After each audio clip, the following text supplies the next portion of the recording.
I'd like to invite your council member, Carlos Menchaca,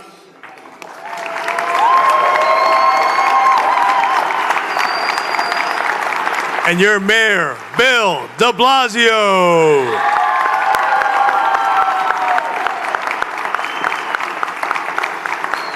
Now, I'm going to invite Brittany Espinoza to lead us in the Pledge of Allegiance. Brittany?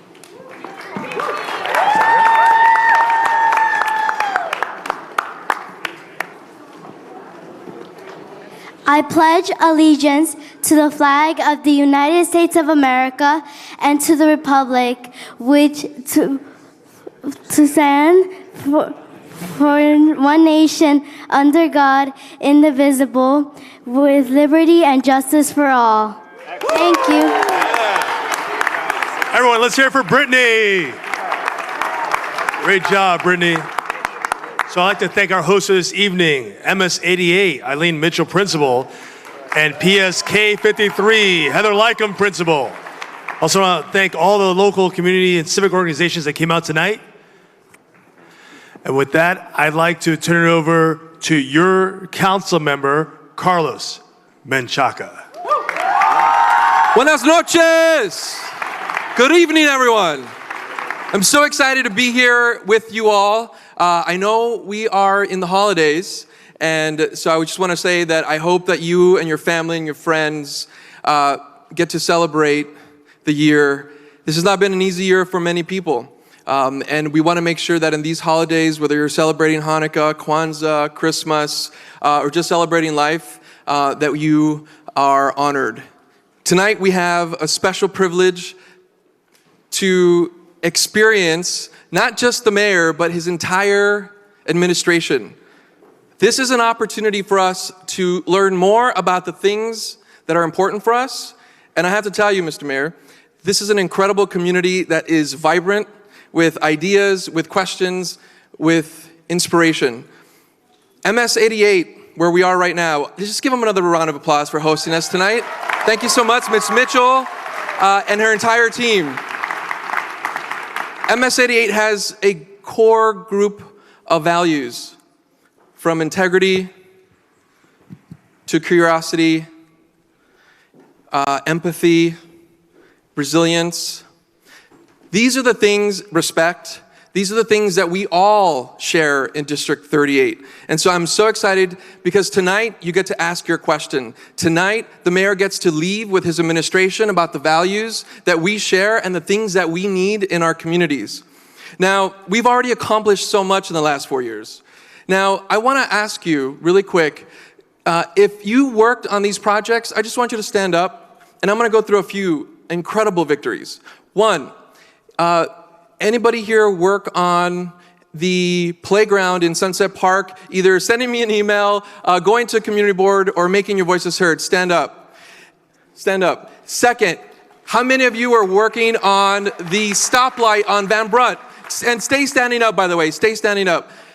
How many of you participated in an assembly in participatory budgeting in the last 4 years? Stand up. How many of you voted in a participatory budgeting initiative year? Stand up. How many of you have an IDNYC in your wallet? Stand up. Stand up, Mr. Mayor. Okay. How many of you are immigrants in this community and are proud of that? Stand up. How many of you have done the work in your community to either vote in an election? Stand up. If you have voted in your community, stand up. And finally, how many of you are willing to commit tonight to do something in your community to make it better and make your voices heard? Stand up. Stand up. This is what I present to you, Mr. Mayor, a group of people who are putting their voices first. And when that happens, you can sit down now. Thank you. And I love that the administration participated in this too. We know that they vote, and maybe they voted in participatory budgeting as well. But what I'm saying is, so much of what we've done together we've done it by putting community voices first. And that is what we're going to continue to do, and that's what we're here today. So without further ado, I want to introduce to you a mayor that you know, a mayor that you voted for, a mayor that's coming back for another 4 years to continue the good work that we're doing, that is a champion for immigrants, that is a champion for affordable housing, that has transformed and continues to transform with our help at the City Council to make our police department community-oriented. And that's happening here with the 7-6 and the 66 and the 78, the 76. Those are things that are happening here. This mayor is who we are looking for the next 4 years. Let me present to you tonight, Mayor Bill de Blasio.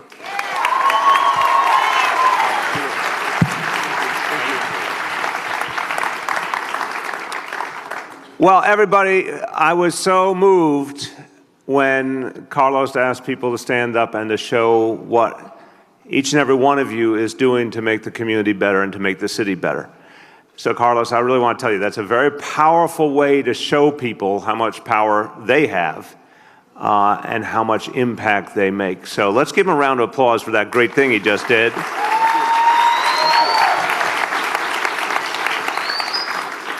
Everybody, I want to say a few things at the beginning, and first of all, a profound thank you to everyone for being here, because this is what, you know the phrase, this is what democracy looks like? Well, this is literally what democracy looks like. People who come out, it does not matter that it's cold outside, it doesn't matter that you have worked a long day and you've had a busy day, you're here because you care so deeply for the community and you want to make an impact. That moves me, that impresses me. And I've had this experience all over this city. And, you know, there are some cynical voices out there. But if you ever want to be inspired again, you just have to come to one of these meetings and you'll see it tonight, how much people care, how much they get involved. For me, this is particularly joyous this evening because it's a homecoming. I live 7 blocks away. And this is a school that's such an important part of our community. And yet, it's true, temporarily I have been relocated to government housing in Manhattan. That is true, at Gracie Mansion. But my real home is 7 blocks away. And I love MS 88, or as we say in the neighborhood, 88s. Really appreciate this community on so many levels. And whenever I'm here, it reminds me of when my kids were growing up, and what an incredible community this is. I was also a community school board member back when we had community school boards, and I had all of District 15, including Sunset Park and Red Hook and so many other communities. So to be here with a council member is, for me, very personal. At the beginning, I want to say to everyone, we're in the middle of the holiday season.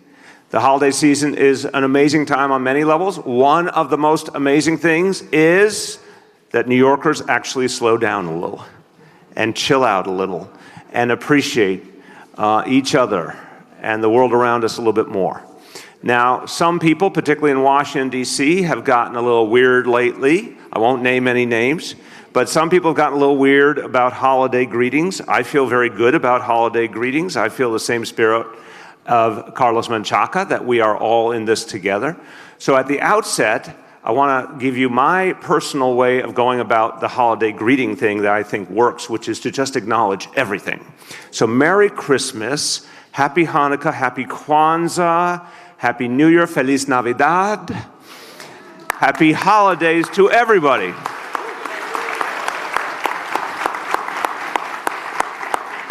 I'm going to go over a few things, and then we're going to open it up, and Carlos will moderate and call on people.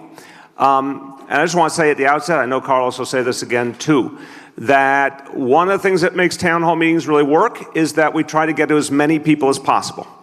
So we're going to go till 10:30 tonight, and if you want to stay as long as 10:30, we'll be going as long as 10:30. But what helps is if everybody, when you get called on, whatever your concern or your question, if you can get right to it, I'll do my best to give you a good, quick answer. My colleagues from the administration will join me. And then we can get on to as many other people as possible. Because one of the things you'll find is so many people have an issue they want to raise. Help your neighbor out by getting to it quickly so they also can get their chance. Now, I mentioned the members of my administration. First of all, I want to give a special appreciation because they're having an amazing year, a record year, keeping people safe. Let's thank the leadership of the NYPD that's here with us.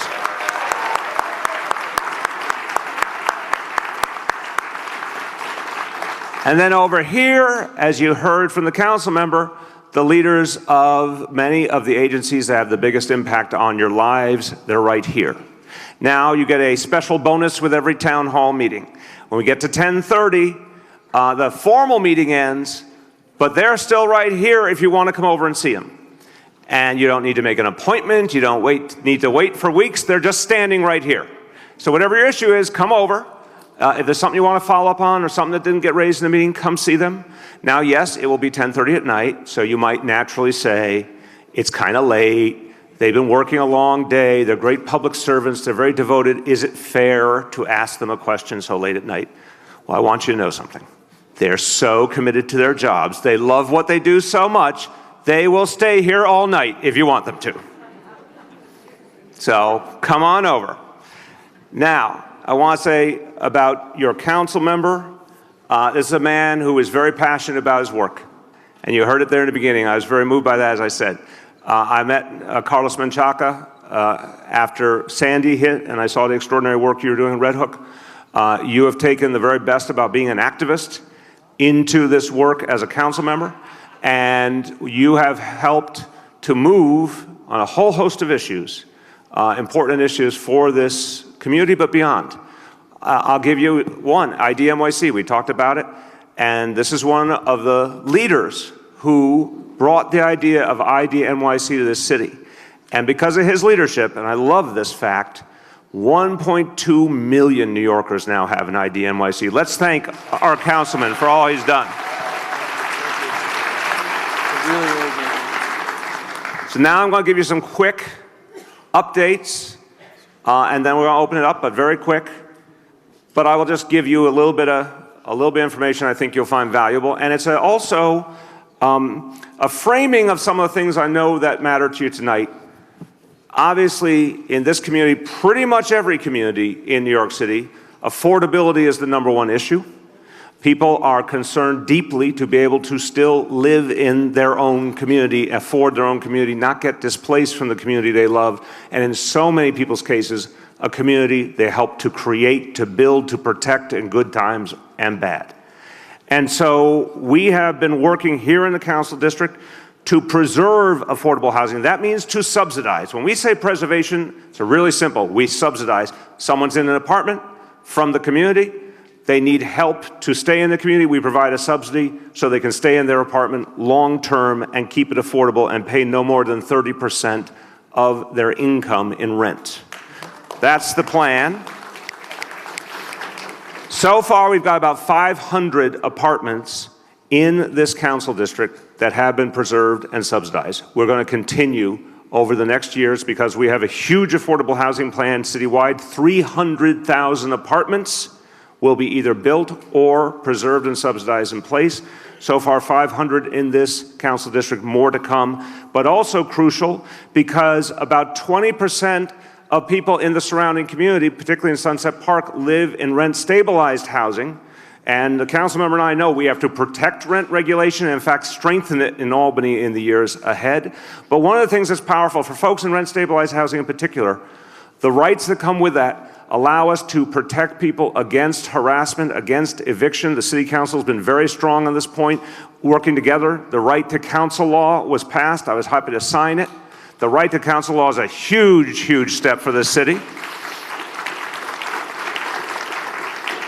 And we have already been providing free legal services, but because the right to counsel is going to grow. So already in this one council district in the last 2 years, 1,273 residents have gotten free legal services to stop evictions, to stop harassment, to get repairs they deserve. That's just a beginning. And it's a chance to protect people who have affordable housing now and make sure it is not taken from them. So we're going to be all over that. And thank you. Let's give him a round of applause because the council passed that incredibly important bill. Now, the other way to think about affordability, and we believe this strongly, is to get people better paying jobs. A lot of us, including the council member and I, fought very hard to increase the minimum wage. But the increase in the minimum wage was only a beginning. It only says we want to make sure that people have at least the beginning of a decent level of wages and benefits, but we want to go a lot farther.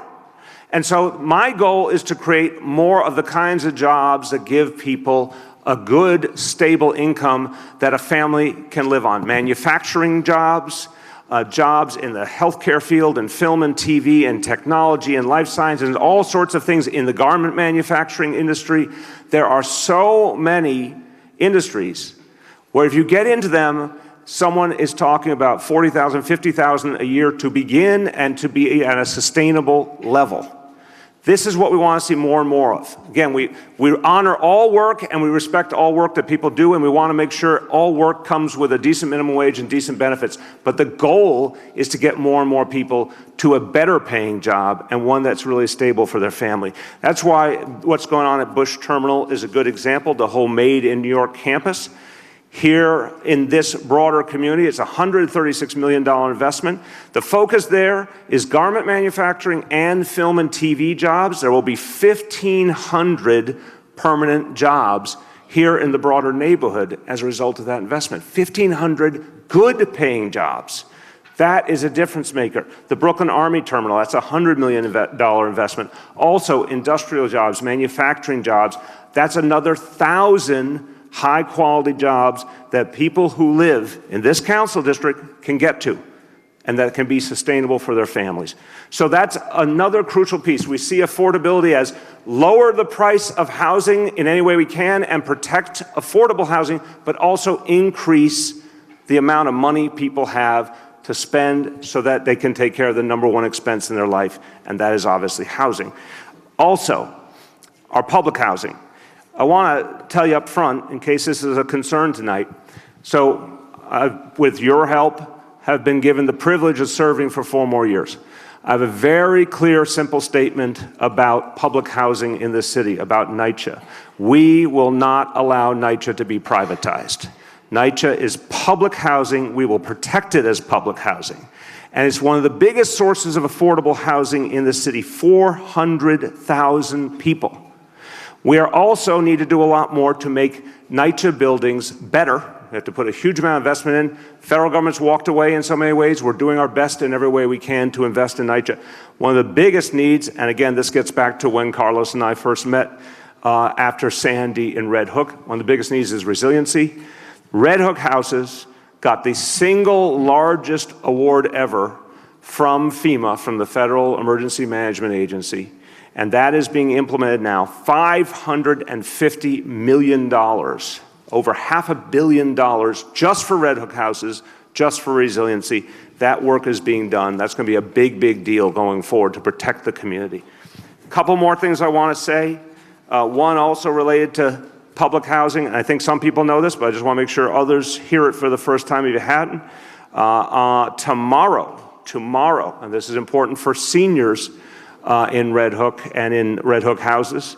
The Red Hook Senior Center the ribbon cutting will be happening tomorrow for the reopening of the Senior Center.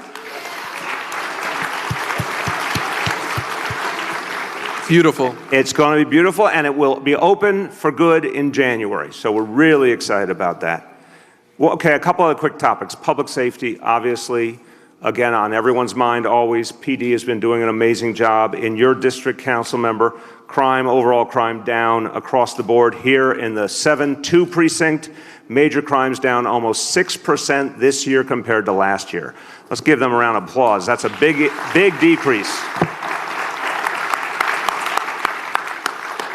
And as the council member said, with a focus, and we'll happily talk about this tonight, neighborhood policing, a focus on improving the relationship, the communication, the personal connection between community and police. That's what makes us safer. That's what's best for everyone.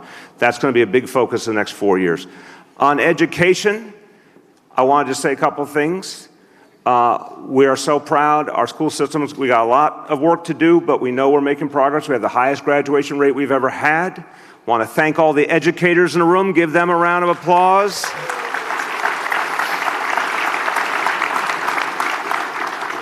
And And 3 very quick points. Pre-K, which is the thing I cared about the most. I have all the issues I have to deal with in the city, but the one that was first in my heart was pre-K. And in your council district, here's the update. 4 years ago, you had just about 600 full-day pre-K seats. Today, you have almost 2,600 full-day pre-K seats.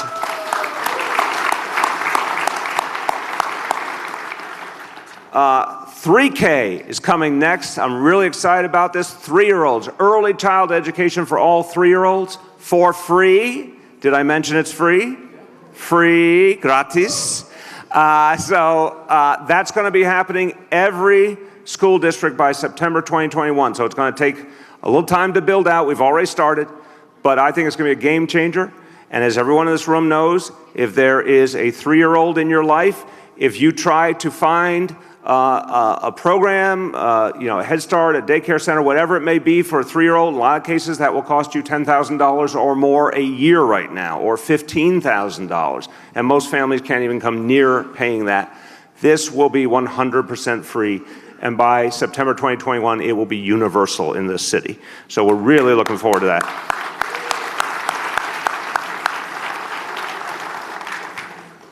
To make space for pre-K, for 3K, but also in this community, there's been a need for more and more classroom space for a long time. We've been constantly adding school capacity in this district. Since 2014, when we came into office, 2 full schools have been open and 6 pre-K centers have been open just in the last 4 years. And with the council members' help, we have money in the budget for enough schools for 2,400 more kids in this one council district. Yeah. You can say something. I'm just going to say that's a huge. I think there's about a quarter of all the seats that are going to get built here in this council district with District 15 and 20, and that's about 6 new schools that are on their way in some process or another. That's right. And that's just the incredible relationship with the School Construction Authority. So thank you. Thank you. And one last thing about education. This is, and I'm almost done here, but don't want you to hear this. After school for middle school kids. 6th, 7th, 8th graders. It's not well known enough. We have to do a better job telling people. If you have a 6th, 7th, or 8th grader anywhere in New York City, they get after school for free now. It is not always in their same building. I want to be clear. Some schools, it's like you literally go out of your classroom right into your after school. Other places, you have to go somewhere else in the neighborhood. But it's free and it's universal. In this community alone, again, 4 years ago, there were about 250 after-school seats for middle school kids. Now there's over 1,000. So we're making a big difference with after school. Okay, we're down to the wire here. Getting around this city of ours and this borough of ours, there's lots we can talk about that tonight, but I want to just talk about one thing quick, which is our NYC ferry system, which is growing rapidly, has been a big hit. This is one of the parts of the city that has seen the biggest impact. The Rockaway route stops at Brooklyn Army Terminal and has had a huge ridership. The South Brooklyn route stops at Brooklyn Army Terminal, but also in Red Hook, which has been a big deal to get Red Hook additional transportation. Both that since they started in the spring, huge amounts of ridership. We think it's going to be something that's really going to keep growing and give great options to people. So we're happy about ferry service. Finally, parks. One thing I want to say about parks. Everyone here, I bet if you are like me, you have spent a lot of time in the parks. If you're a parent or there's a child in your life, you've especially spent a lot of time in the park. For my children, Kiara and Dante, they grew up a lot of their life in the park. They played Little League in the park. I coached Little League in the park. I always say when I was coaching seven-year-old team in the 78th Precinct Youth League. And one thing I learned is that 7-year-olds were not following my instructions and my vision for them. I was a strong leader, but the 7-year-olds weren't getting it. So it was a humbling experience, but it was a wonderful experience being part of Little League and everything else in the park. So we understand how central this is to all of our lives.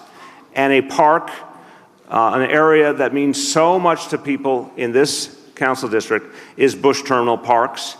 But there's more work to be done there to make it everything it should be for the community. And I know a lot of people in the community have said, we need help to make that park all it should be. And so I am announcing now, and I want to thank the council member for raising this to us. So we want to make sure we can do something important for the community. I'm announcing a $6 million grant for lighting in the park.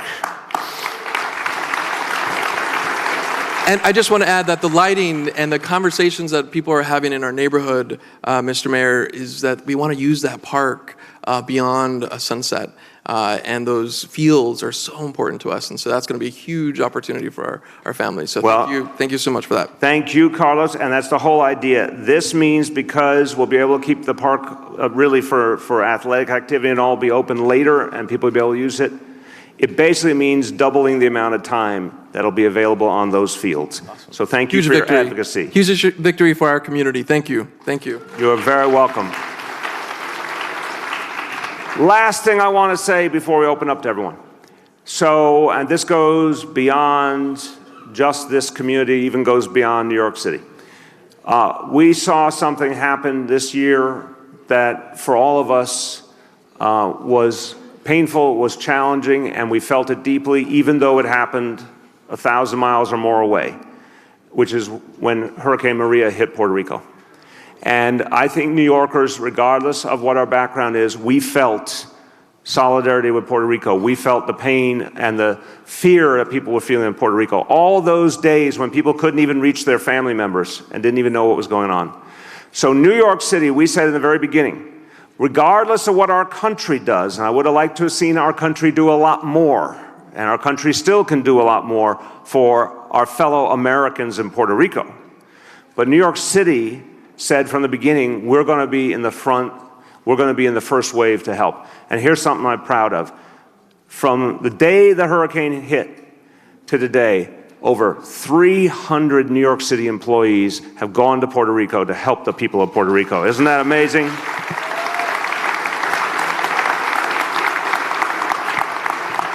And we have supported them in every way, and we've sent, with all your help, so much in the way of supplies and emergency needs to Puerto Rico. Look, I'll finish with this. Again, we're here to talk about the communities here in this district, but we have a big heart for Puerto Rico, and I've said this crisis is not going to be over this year.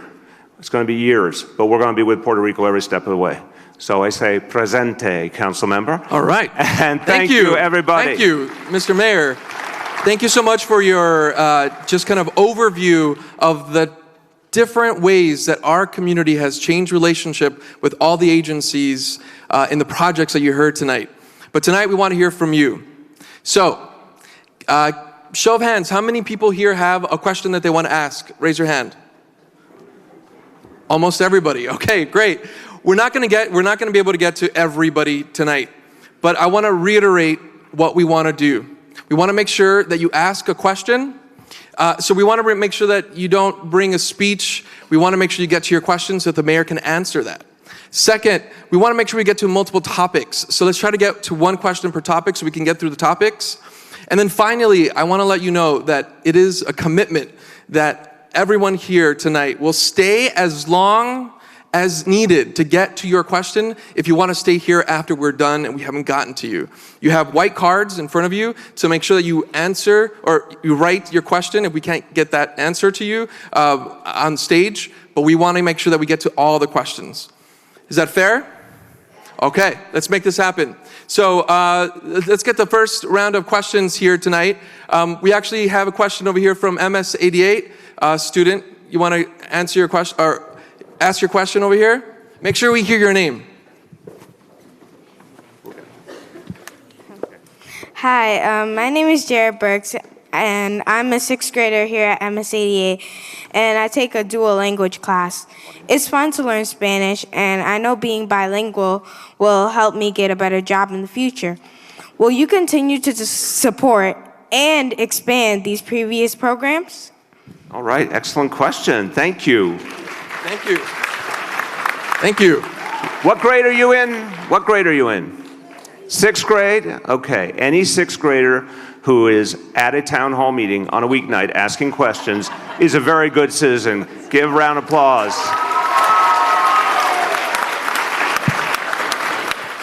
Okay, so we are supporting those programs very energetically.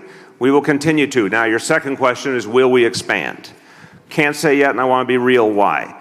Because we don't know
Questions over here? Right over here? Thank you. Mr. Mayor, since the inception of Learning to Work, or LTW programs in New York City, which works with at-risk high school students aged 16 to 21, the dropout rate in New York City has dropped from 22% in 2005 to just 8.5% in 2016. The proposed cuts to YBC providers that are receiving LTW funds are drastic and would impact future student graduation rates. Staff caseloads would double, less paid internships for students who needed to support themselves, and less post-secondary planning and engagements would occur. We understand the goal to expand LTW to more schools, but shouldn't new money be added for this rather than taking funds from schools currently serving students who are at risk? Just let me ask a clarifying question, and our Deputy Chancellor Phil Weinberg from DOE is here too. There was a federal program that cut back, or is this the state funding? Which one is this? This is our reallocation of money to go. Oh, okay, so you're familiar with this. Okay. I'm going to have the Deputy Chancellor answer this. So as you indicated, we believe in the concept very strongly. Absolutely. And we're keeping stability in the overall amount of money. But let the Deputy Chancellor explain why we're shifting some of the specifics within the program. We have been shifting, we are talking about shifting the funds to meet the student need throughout the city. Much like the first two questions, we'd love to add funding to expand, but we don't know that that's in the cards right now. But right now we want to make sure the money goes where the bulk of the students are. And so it's a shift between some of the programs. And it's based on where the level of the number of people we can serve is the highest. The Deputy Chancellor will happily talk about you if we see something that we need to make an adjustment on, we're very happy to. But right now the goal is to go where the number of people we can serve is the highest.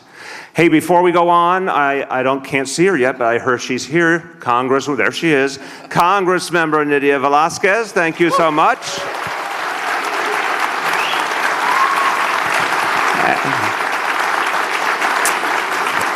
And I want to tell you that, again, it's not a political event, but we are allowed to offer our views, don't you think? Oh, absolutely. I want to say in a situation where it's been needed, it's been necessary, it's been vital to fight the regressive policies of the Trump administration. One of the loudest, strongest members of the Congress has been Nydia Velázquez. So No we one thank better. you.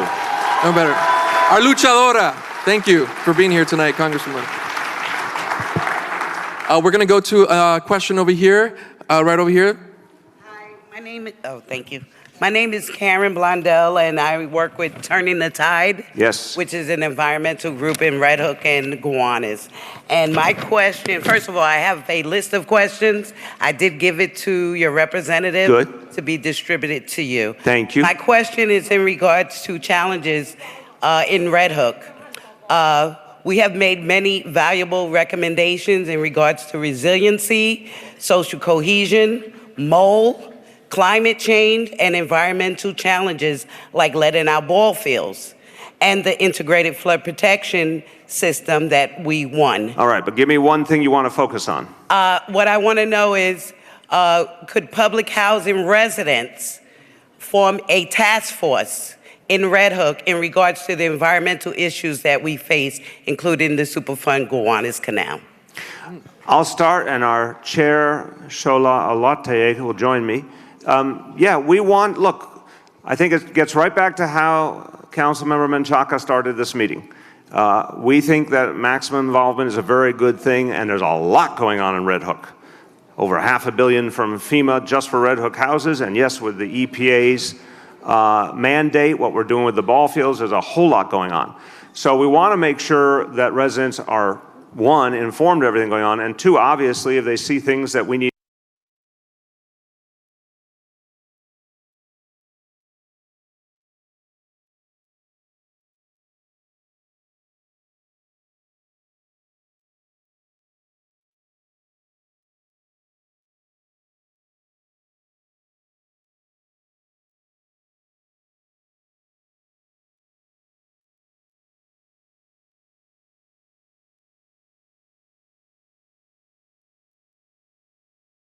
as appropriate. Okay, thank you. Yep, and I just want to say and give the opportunity for the Congresswoman to greet everyone quickly and just say how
city, particularly education. And believe me, if we pass this tax bill, it will explode the deficit by $1.3 trillion, meaning less money for school, less money for health care, less money for environmental issues that we are confronting, and yes, we are cleaning up the Gowanus Canal. So thank you and God bless you.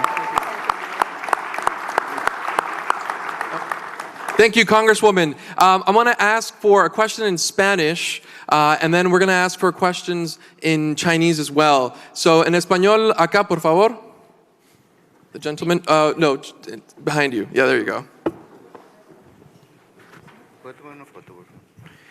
Buenas noches. Buenas noches. Mi nombre es José López, soy Teamster, pertenezco a Things Metal Management Recycling en Brooklyn. Antes de mi pregunta, quiero darle las gracias a ustedes dos particularmente por la gran ayuda que me dio a mí y a todos mis compañeros, permitiendo que nos organizáramos este año y sindicalizarnos. Paso a mi pregunta, y es que para nadie es un secreto que allá afuera hay miles de trabajadores en condiciones extremas y muy peligrosas que quieren organizarse. Let's give a chance just for the translator to catch up. Who's going to do the translation? Go ahead. Good evening, I'm Jose Lopez. I'm at Inster. First of all, I want to thank you, both of you, for giving us the chance of unionize and regroup. I want to talk about the thousands of workers that are out there in Brooklyn in risky conditions. Y cuando tratan de organizarse, los patrones, aparte de robarle, lo discriminan. ¿Qué pueden hacer ustedes para que esas familias, a través de esos trabajadores, puedan tener la seguridad de sindicalizarse y tener mejores condiciones laborales? And when they try to organize amongst themselves, their bosses, in addition to stealing from them, they discriminate against them. What can you do for them to be able to syndicalize together and so that they can offer better conditions for their families? Thank you for the question. Look, I'm very supportive of the labor union movement expanding, of more and more workers being organized. I think it's our responsibility as elected officials to support organizing efforts. I don't know all the specifics of this situation, but I'm happy to have my administration meet with the workers and see how we can support their struggle and their effort to unionize. Absolutely. And I want to say that the Teamsters that successfully organized at Sims is an example of how we need to continue to let every worker know that you have the right, no matter what immigration status you have, to organize, to speak out, and seek support. And we're going to do that in this administration, my council office, and the city of New York. So thank you for being here, and thanks for the Teamsters and the work that they do. Now, is there a question from a Chinese community member? Yes, right over here. 我是中国人，我会讲国语。希望我们今天见面去讲，我觉得去讲蛮好的，可这么善良的给大家见面。我希望去讲有一个明白，我今天目的来的是为了送外卖的电动自行车，那个要合法。 I really appreciate that Mayor can choose me to be ask you the question. I really appreciate that we have the chance to talk about that. We are as identified for the people who is a delivery guide. We're using an electronic bike. We want to asking the question is, what's happening about the future for next year? Excellent. So the question is about electronic bicycles. Thank you very much for the question. So let me start and then you feel free to jump in. This is an issue, and it's a very unusual one, because the New York State laws say that you can own an electronic bicycle in New York City, but you cannot use an electronic bicycle in New York City. So it's a strange reality to begin with. But here's the other reality, and I know a lot of hardworking people, such as our represented here, have the electronic bicycles, have been using them as part of their work, and I do appreciate it's been important to their livelihood. The problem is, it was actually, and I don't think it's their fault at all, it is, I believe, much more the fault of the businesses, which are primarily restaurants and other service industries, that have employed people to use the electronic bicycles even though it's not legal. And in the meantime, everyone knows how congested our streets and our sidewalks are, and there's been a number of incidents, unfortunately, that have made people feel very unsafe when the electric bikes are being used. So we had a very clear message. This was about a month or two ago. We announced we're going to honor the law very specifically in a way that was not done sufficiently in the past. We're enforcing the law. As of next month in January, deliveries by electric bikes will not be allowed. The NYPD will stop them. But the penalties will not be applied to the riders, to the people making the deliveries. The penalties will be applied to the business owners who all these years have been using these bikes illegally. We don't want to see the little guy, the average working person, have to deal with the fines. We do want to see the businesses stop using these electric bikes. They can still use cars, they can still use regular bicycles. There's still ways to make deliveries and to keep people in their employment, but the electric bikes are not legal and are not safe. And the only way they would be made legal is through action in Albany by the state legislature. So in January is when that enforcement effort begins. What I want to add here is that this is very complicated in so many ways, but it's also an opportunity for us as a community to come together to help shape the future of workers. Because right now we're talking about e-bikes, but that enforcement has had negative impacts to our immigrant communities. And I just want to say that that is something that we are seeing, that we want to understand more, so that we can actually shape the state level changes. We are going to monitor that enforcement. And the enforcement has been strong here in the 72nd Precinct and in Brooklyn. But I want to make sure that we continue to go back to the workers to make sure that your promises are kept as we move forward, but to work with the businesses and the workers to get to a solution. That is important, and I want to make sure as the chair of the Immigration Committee that I continue to bring the immigrant voice as we move forward. And just to finish on, I want to thank the council member, because we want that monitoring. Again, one, we want to make sure, and I know NYPD understands this fully, we're going to be putting those fines and that enforcement on the businesses, not the workers. Two, any business that's making a lot of money off deliveries right now, I guarantee you something about the free enterprise system. They're not going to stop making deliveries. If they can make a buck at it, they're going to find a way to do it. So you're going to get cars, they're going to use regular bicycles, they're going to keep making deliveries, and it's a chance for these workers to still have opportunity. Thank you for that topic of coming out tonight. Okay, so I want to come out here tonight, or here in the back, over here with a hat and the black jacket. ¿Una pregunta en español? Sí. Buenas noches. Mi nombre es Policarpo Cortés. Yo soy un vendedor ambulante del proyecto de Street Vendor y mis compañeros representando. Yo quisiera hacerle la pregunta a usted, señor Bill Blasio, ¿qué está pasando con los permisos de nosotros? Y aquí gracias también al concejal que estamos aquí presentes. Street vendor. I got the basics, but go ahead. Good evening, I'm Policarpo Cortés. I'm a street vendor. I belong to the group of street vendors. My question to you is, Major, is what's going on with our permits? Thank you for the question. So street vendors have been very active coming to town hall meetings all over the city, and I appreciate their presence and their activism. What I've said now for months is that our hope had been to get a piece of legislation done by this month that would address a number of issues. The number of permits, how enforcement would be done going forward, what would be the geographical areas where vendors could go and any restrictions. There's a whole hope and a vision to get these issues resolved by December. What has happened has not met my goals, to be honest. The legislation that's been put forward did not reflect some of the things that I asked to be in it. I don't know if that legislation is going to succeed at this point in the City Council. What I can say is I think there's going to be a fresh opportunity in January.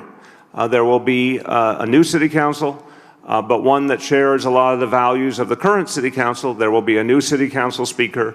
The administration is ready to get to work on a vendor bill to address these issues. But again, I want to be very consistent to address the concerns of vendors, but also of surrounding neighborhoods. And I think we can do that. And I think there's a way to do that that also expands the number of licenses if we can strike the right balance. But at this moment, I think, unfortunately, it's going to take going at least to January to get it done. And the only thing that I want to add, and I'm going to bring one more student for a question, is you're going to start hearing a lot more about the vendors that have been on a 4-year campaign. The bill that is on the way in process that will be up for a possible vote on the 19th of December, which is days away, is a good bill, and I will continue to talk about that publicly and continue to work with you. If we can't pass it now, which the hope is, and I know we're gonna continue to negotiate, and this is how laws get made. That effort will start anew in January.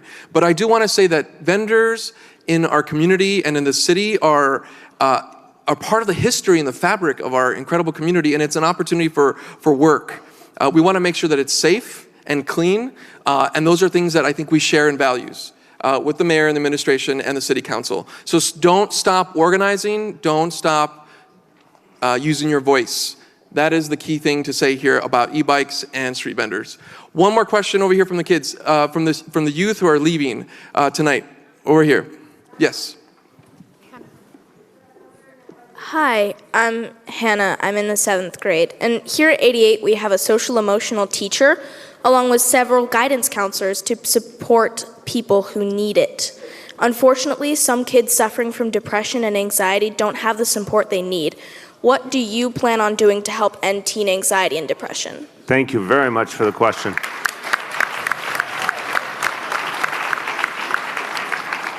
It's a great question, and I think we have a lot of evidence that it's been a very challenging time in history, and that is adding, in fact, to the anxiety levels of a lot of teenagers, and that a whole host of issues that should have been addressed historically, meaning that should have been part of how we approach youth and their needs, a lot of times just got ignored.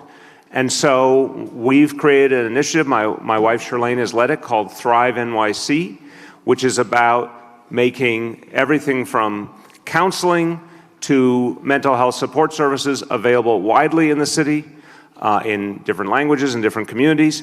And it's been also about making sure there's more being done in the schools. That includes peer counseling, that obviously connects to restorative justice programs. There's a whole host of different things, and this school has been a great example. And I've been here to see some of it, that this school's been one of the leaders in it. So we believe very much in expanding that approach, giving young people more and more opportunities to have places where they can talk with each other and with trained adults. We also, very important for everyone, because this is about young people, but it's about everyone, the Thrive NYC hotline, which is 1-888-NYC-WELL. This is something we never had before in New York City. It's a hotline where there's trained counselors, 24/7, multiple languages, who, if you have an anxiety issue, if you're suffering from depression, whatever it happens to be, you can call, you can get someone immediately who's ready to help right away, and also ready to help figure out what people need next. And if they need additional appointments, additional service, they'll literally help you make the appointment and follow up to make sure it's working for you. By the way, same approach. God forbid anyone in your life is dealing with an opioid addiction, which is a huge issue now. That same number can be called, you can call it, or anyone, a loved one can call to get help. That's, again, I want to say it again, it's 888-NYC-WELL, and so that everyone remembers it and it gets right into your brain, I want you to repeat it with me. 888-NYC-WELL. Please pass that number around. So the answer to your question is all of those different pieces, but we really believe this is an important thing to do, that the city has to do, because it's a growing challenge in our society. And when people can have access to the places where they can actually talk to someone the right way, it makes a huge difference. Thank you for the question from the young folks. I know they're not going to stay too long, but we have a question over here from Juana.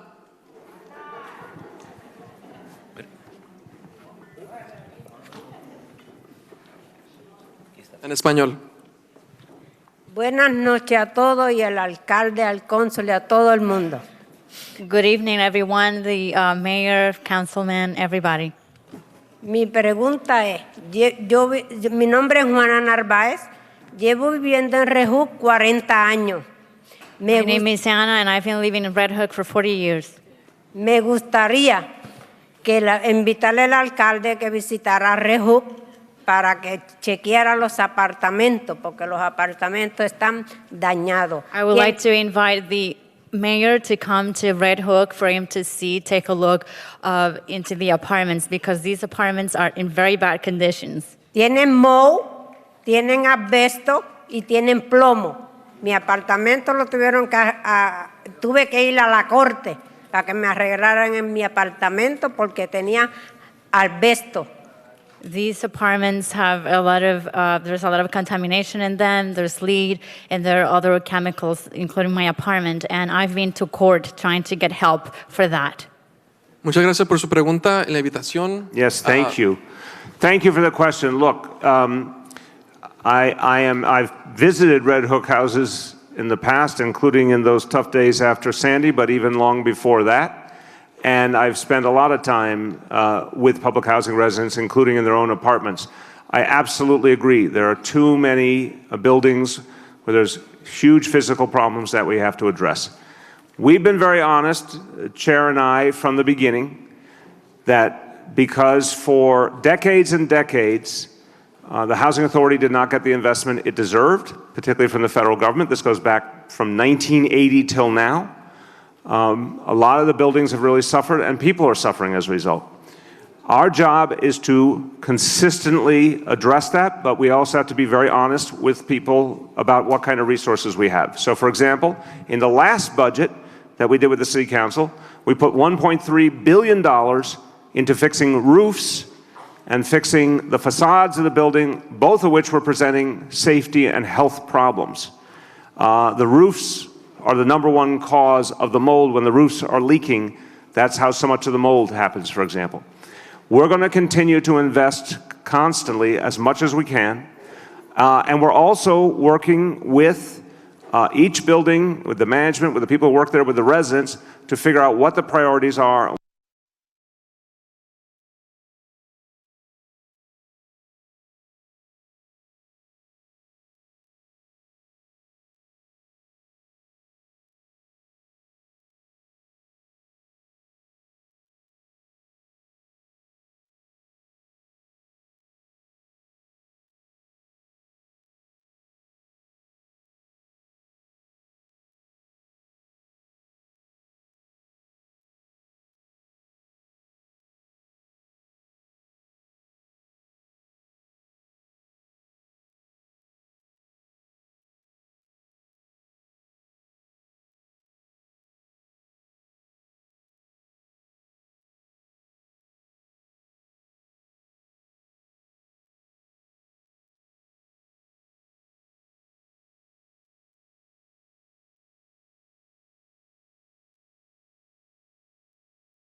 Underserved people, and the real head start for some of these folks is 0 to 3. Oftentimes 3 and 4-year-olds, it's already too late.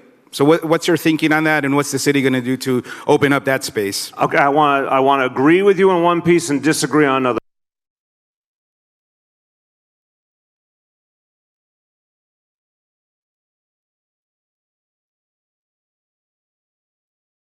Society, we were missing the most important time to reach children. I don't agree that if you don't get the idea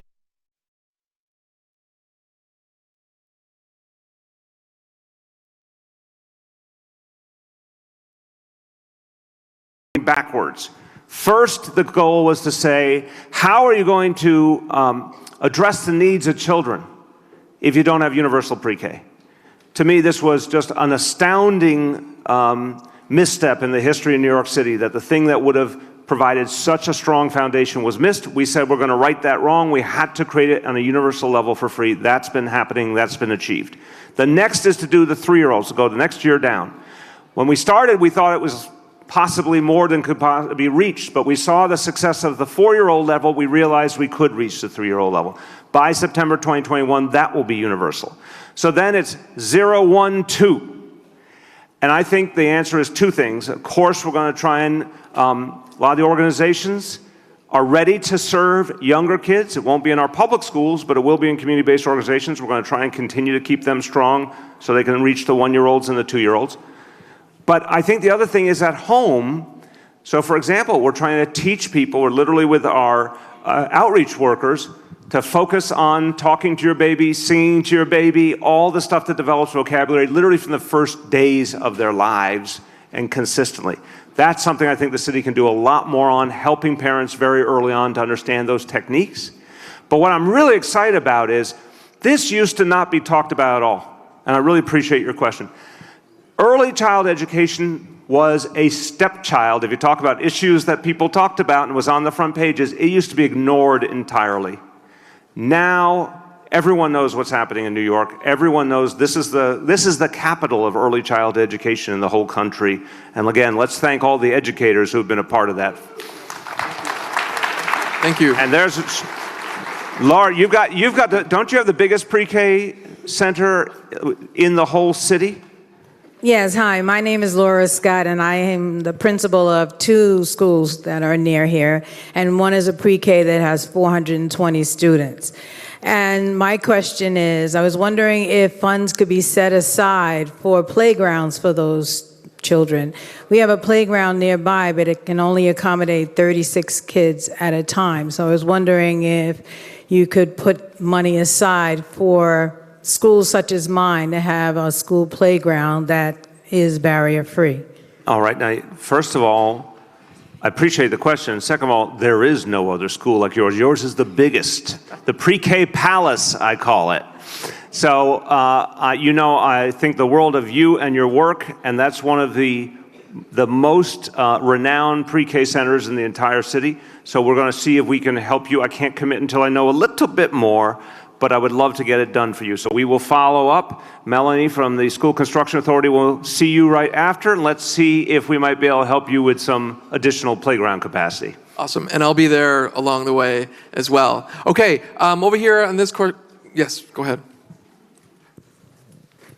Hi, my name is Genesis Aquino. I have a question for the mayor and maybe a charade. I want to know what is being done to implement the right to counsel for NYCHA tenants, because I see a lot of confusion in housing court, and tenants feel left out of the right to counsel. Also, I heard that there was going to be something implemented at 250 Broadway, and I have seen nothing yet. So I want to know what is going to be done to include NYCHA tenants. Yep, and it's a great question. Also, and wait, one per person, that's a question, but it's a great question. It's a good question. And I'm going to turn to Commissioner Steve Banks, Commissioner of Social Services, but the answer is yes. It does reach NYCHA tenants. Remember, right to counsel just got passed months ago. It's being ramped up now, but we do believe we should be held to the same standard in terms of the city of New York. So, Commissioner. Just very quickly, in housing court right now, we are providing representation. We are working on how to roll that out in administrative proceedings as well. But the most important thing to remember with the right to counsel, access to counsel, it's a 5-year implementation process. And we've been bringing on zip codes each year. And so we can't reach the whole city at once. We're phasing it in. Part of it is having enough lawyers who can be hired and trained by the providers. But as the mayor said, I just want to put that thought to rest.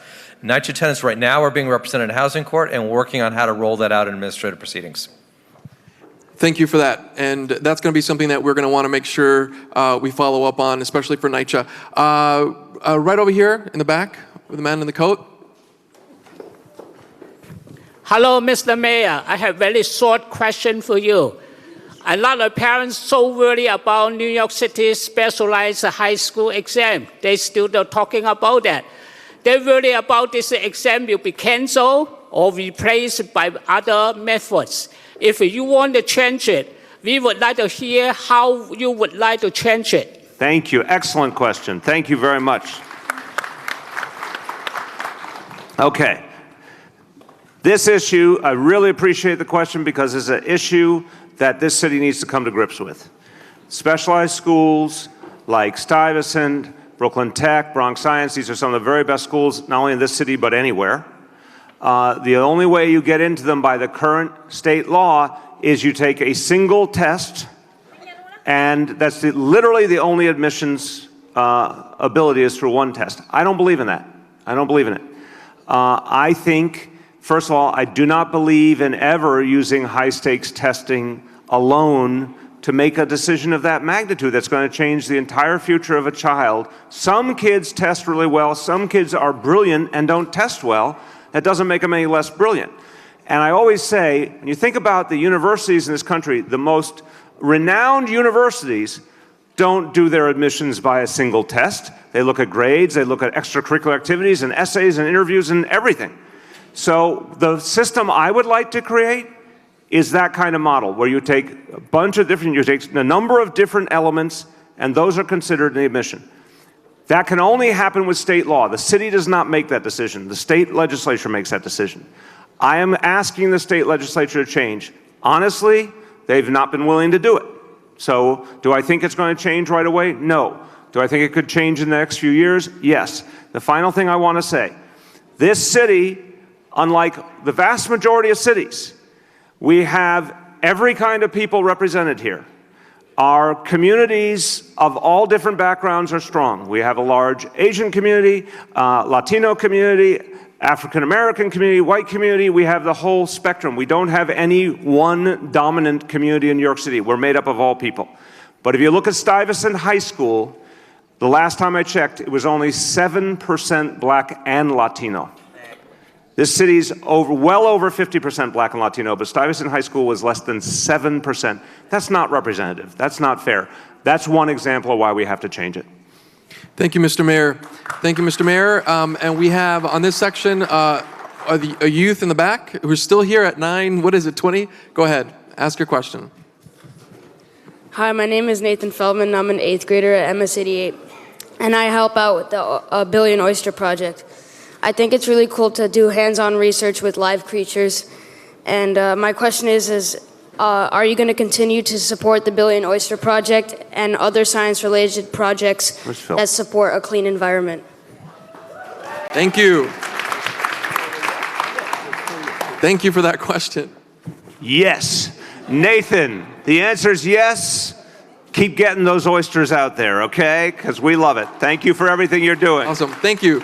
And I will say that we are in the process of siting a middle school in Red Hook that will take on the Harbor School and be a feeder for so many elementary school students here in the district that will get to work on projects like that. Thank you. We're going to go to this area here, right in front. Hi, another waterfront question from the nonprofit Portside New York. I'm Carlina Salguero. So Portside knows from our advocacy and our 12-year search for a home that New York City is not hospitable to maritime activity. So can you promise the following? That the new Dock NYC contract that runs so many city piers will oblige the operator to provide community programs and public access maritime so that Sunset Park finally gets programming on the 58th Street Pier, Red Hook gets it in Atlantic Basin, and we don't lose a space for our ship, the Mary A. Whalen. Your current operator told us this year, I'm not running a charity. Okay, you're a little bit above my knowledge base, but that's the guy. That's the president of the Economic Development And also Corporation, SBS, James SBS Patchett. We're not going back and forth here. You raised your concern. James Patchett, what do you got to say? Hi, Carolina. Nice to see you again. Yeah, we spend a lot of time together. It's good to see you always. So, we're absolutely committed to ensuring public access to our waterfronts. I had an opportunity to sit with you on the Mary Whalen a few weeks ago with the council member and talk about the issues and trying to find your organization a permanent home. We're working. Congress has spoken. we're working on it. We have a good plan.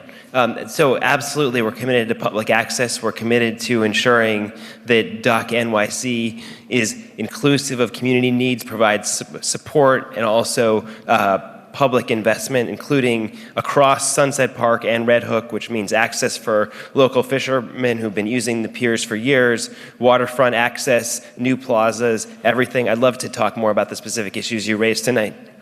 Yeah, well, okay, he will follow up. Obviously, he's paying he's a very senior member of the team, and he's paying attention, and he's been on your boat. You. So, Ship. Thank you for that. We're going to go to this section here today, right here in the front. Good evening. My name is Monica Sibri, and I am one of the 6,000 undocumented students that actually graduated from CUNY as a dreamer, undocumented.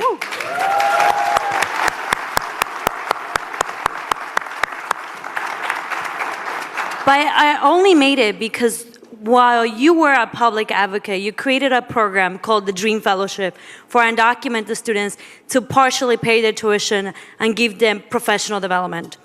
As a mayor, I am a little bit disappointed that the program has not continued to be part of the only program that was available for undocumented students at CUNY and in New York City. So my question to you tonight is, will you commit to develop or create that program and bring it back to help undocumented students, which is the only program that we know has been open for undocumented and DACA students? Thank you for that question. Now,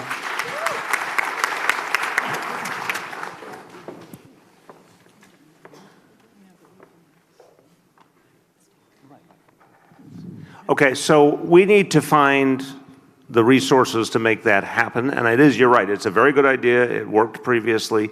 Honestly, a lot of our attention in the last year went into legal services to protect folks who were being potentially deported, and the council made that a very high priority, and we put substantial amount of resources in that. So I do think our attention's been on another piece of the challenge, but I think you're right that the fellowship was a great program and worked really well. So we are going to go out and try and put together the resources to continue that effort.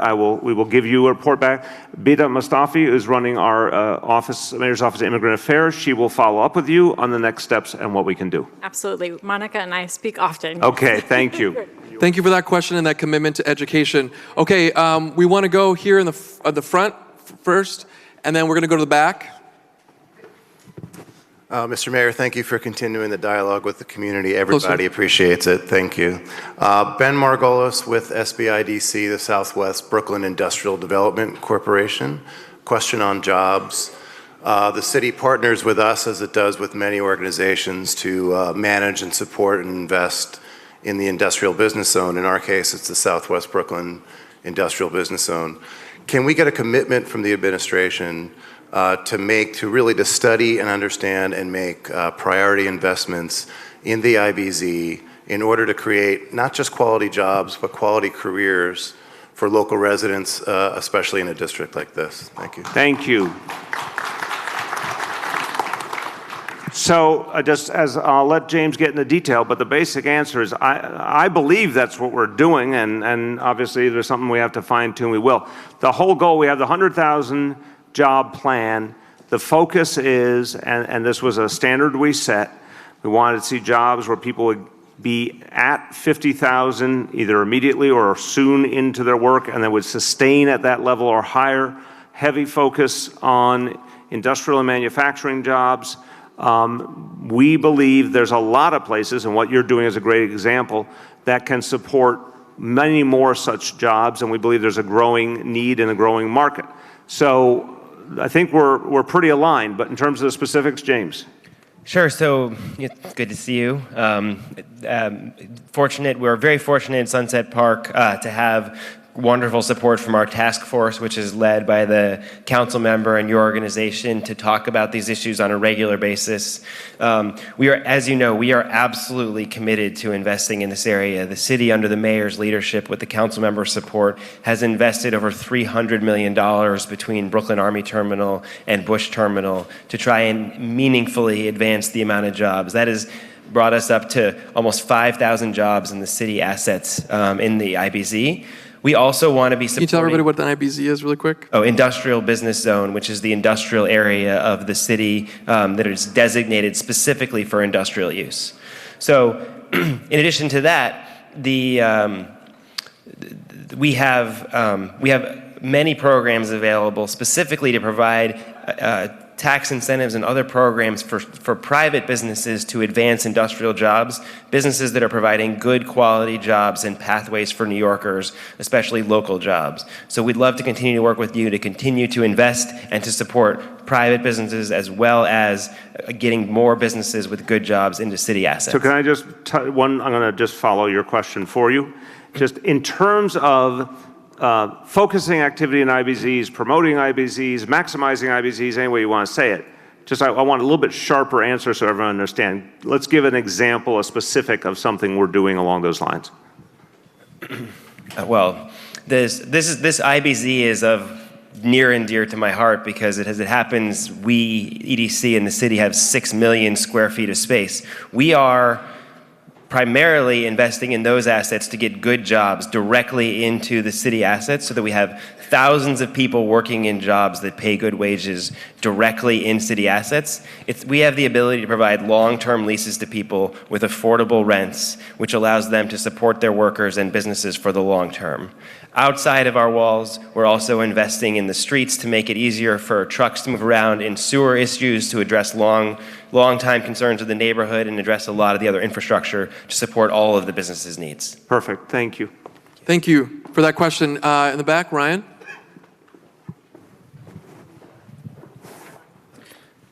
Mr. Mayor, 2 years ago, you released a 10-point plan to protect our industrial and manufacturing jobs. Today, Sunset Park is facing a dramatic de-industrialization proposal, the rezoning of Industry City. Can the community count on you to oppose this plan to commercialize the largest private manufacturing property that we have? Thank you. So, like a lot of people in the community, I want to see what this plan is about, and I want to see what the impact will be on exactly that, on long-term, good-paying industrial jobs. I have not seen the plan personally. I have certainly not approved the plan. As you know, there's a whole process ahead, and one of the biggest factors for me in terms of weighing in will be, does it create those kind of jobs? I want to be very blunt with everyone. We understand there's a lot of jobs in this city that, for example, retail, service sector, a lot of people have those jobs. I'm sure people in this room have those jobs. They are a needed part of the economy, and if people get a service job and it's only a minimum wage job, that's still important. We still value that. But what we aspire to, what we are trying to make the norm more and more, is a higher paying working class job, those industrial manufacturing jobs, the areas I mentioned, like film and TV, like garment manufacturing, many others. So when we assess this proposal for Industry City, that's going to be, to me, one of the most central things. Does it create those kind of jobs in sufficient numbers? That, to me, is what I'm looking for, and it's simple, and by the way, anywhere in the city. Job creation that's quality jobs, better paying jobs, is one of my #1 imperatives, and the creation of affordable housing. That's why I look at any proposal, but I haven't seen this one yet. Thank you, Mr. Mayor. And we want to go on this side here. We're here in the front. This is going to be a question in Spanish. Mi nombre es Rafael, soy miembro del Proyecto de Justicia Laboral. Mi nombre es Rafael and I'm member of, ¿cómo se llama? Miembro del Proyecto de Justicia Laboral. And I am a member of the Project Justice and Labor and Families. Mi pregunta es, ¿por qué si somos una ciudad santuaria, por qué hay gente de inmigración en las cortes? Why is it that if we are a sanctuary city, why is it that we still have people from immigration inside the courthouses? Y también muchos padres de familia como yo estamos a riesgo de ser reportados. ¿Por qué? And why is it that a lot of fathers and parents like myself are at risk of being deported? Why? Okay, thank you. Su administración está permitiendo que gente de inmigración estén en esta ciudad. Your administration is allowing these people from immigration to be here in this city. Algunos padres muchas gracias de por familia. esa pregunta. En total, entendemos que tenemos que hacer como una ciudad. De nada, but listen, that last statement, respectfully, is not accurate. And I want to describe what we're trying to do. It's not a question of whether New York City allows ICE to operate in New York City. New York City is part of the United States of America. ICE is allowed to be on our streets because we have no choice under federal law. But where we do have a choice is in city buildings and city property, and our message is we do not allow ICE into city schools. We do not allow ICE into city hospitals. We've been very clear. The NYPD does not ask documentation status of New Yorkers, nor do our hospitals or any other of our city facilities. The city's been very, very clear and consistent about this. Why is ICE in the courts? I think it's a mistake that ICE is in the courts. We do not run the courts. The state of New York runs the courts. I think the state of New York should end the practice of allowing ICE to come into the court buildings because it's not fair. It's not fair, and it discourages people from participating in the criminal justice system. If someone is trying to participate and it might lead to their own deportation, no one's going to participate anymore. And this is why, again, the NYPD decades ago came to the conclusion that they should never ask documentation status because it would make everyone less safe if witnesses to crime or victims of crime could not come forward for fear of deportation. The last thing I want to say, and I want to thank the council member because he's the head of the Immigration Committee and he's been very focused on this. The city of New York made a commitment that if New Yorkers are facing deportation, that we will provide legal support to help stop the deportation, to stop families from being torn apart. That's a very high level of commitment by a city to address a mistake by our federal government, and we're very committed to that policy. Thank you for that support and all the work at the Mayor's Office of Immigrant Affairs. Can we get a question over here? In black jacket. Thank you. Good evening, Mr. de Blasio. My name is Sharon Page. I live in Red Hook East Houses. I want to know, why did it take so long for y'all to come out and tell us about the field inspections with the lead? Because not for nothing, my son was affected by that. Thank you very much for the question. Look, I've been very straightforward about this. This was not handled right. I'm not going to tell you anything but that. It wasn't handled right. When we came into this administration in 2014, the inspections had already been stopped under the previous administration. Bluntly, our team came in and did not realize that the inspections were not being done. That was a mistake. When we recognized the inspections were not being done, we restarted them. We told residents the inspections were now coming. They have been done. They're being done again, and they will be done constantly from this point on. Every apartment that might have lead, that has a child under 6, you're going to see those inspections every year. Any condition that has to be addressed, we will spend the money to fix it. A lot of times that's repainting or whatever it is. That's what I'm telling you is what's happening now and will happen every year from this point. Any child that needs our medical help can get it. Right now, our health commissioner is here. But listen, our health commissioner is right there, Dr. Mary Bassett. She will see you right now to make sure you get whatever you need. But we're going to provide the health care directly to any families that need it. Thank you, Mr. Mayor, and thank you for that answer and that commitment, not only for the Department of Health, but also from NYCHA as well. Question here in the front. It's an honor, Your Honor. How are you? In the middle of Sunset Park, there is a beautiful landmark courthouse that is used by the community board for their offices as a community meeting room. And starting next March, it will be the temporary location for the Sunset Park branch of the Brooklyn Public Library. As the Brooklyn Public Library's main branch, current branch builds 60 units of completely affordable housing, I should say.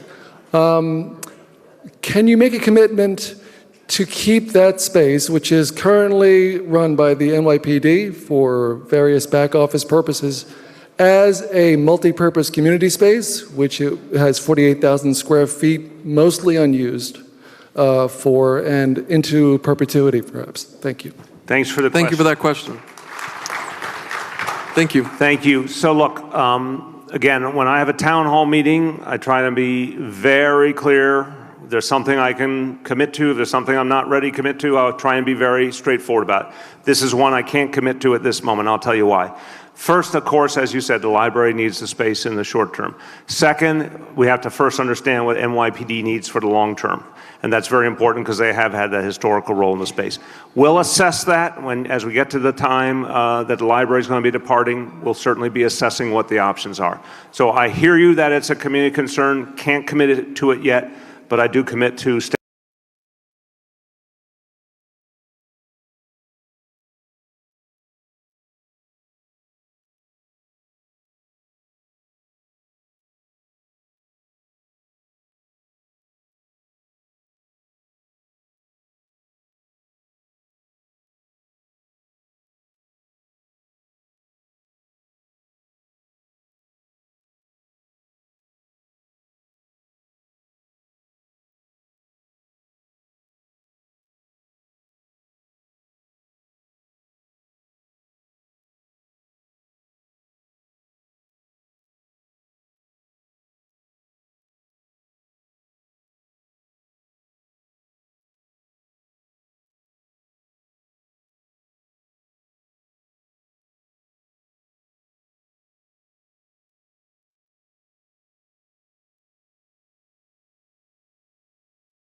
Thank you. Thank you, Mr. Mayor. Okay, over here, right here. Yes. Thank you. Hi.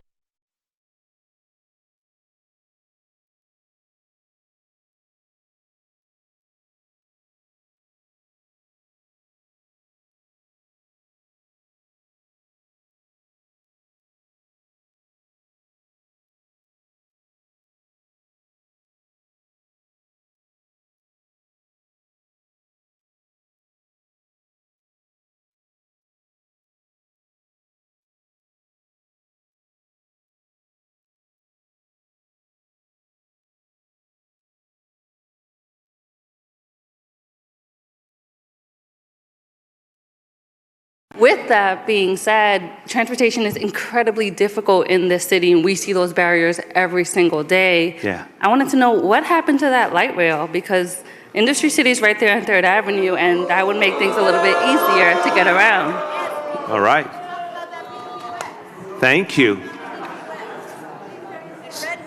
All right, everybody.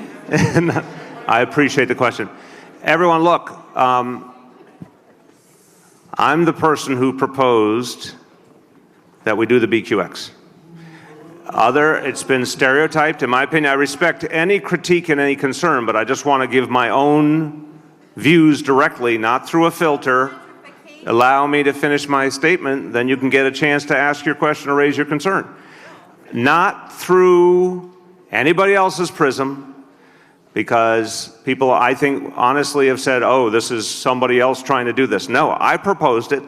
I said, I want the most transportation options I can get in the city. NYC Ferry that I just talked about started in the last 2 years out of scratch. It did not exist.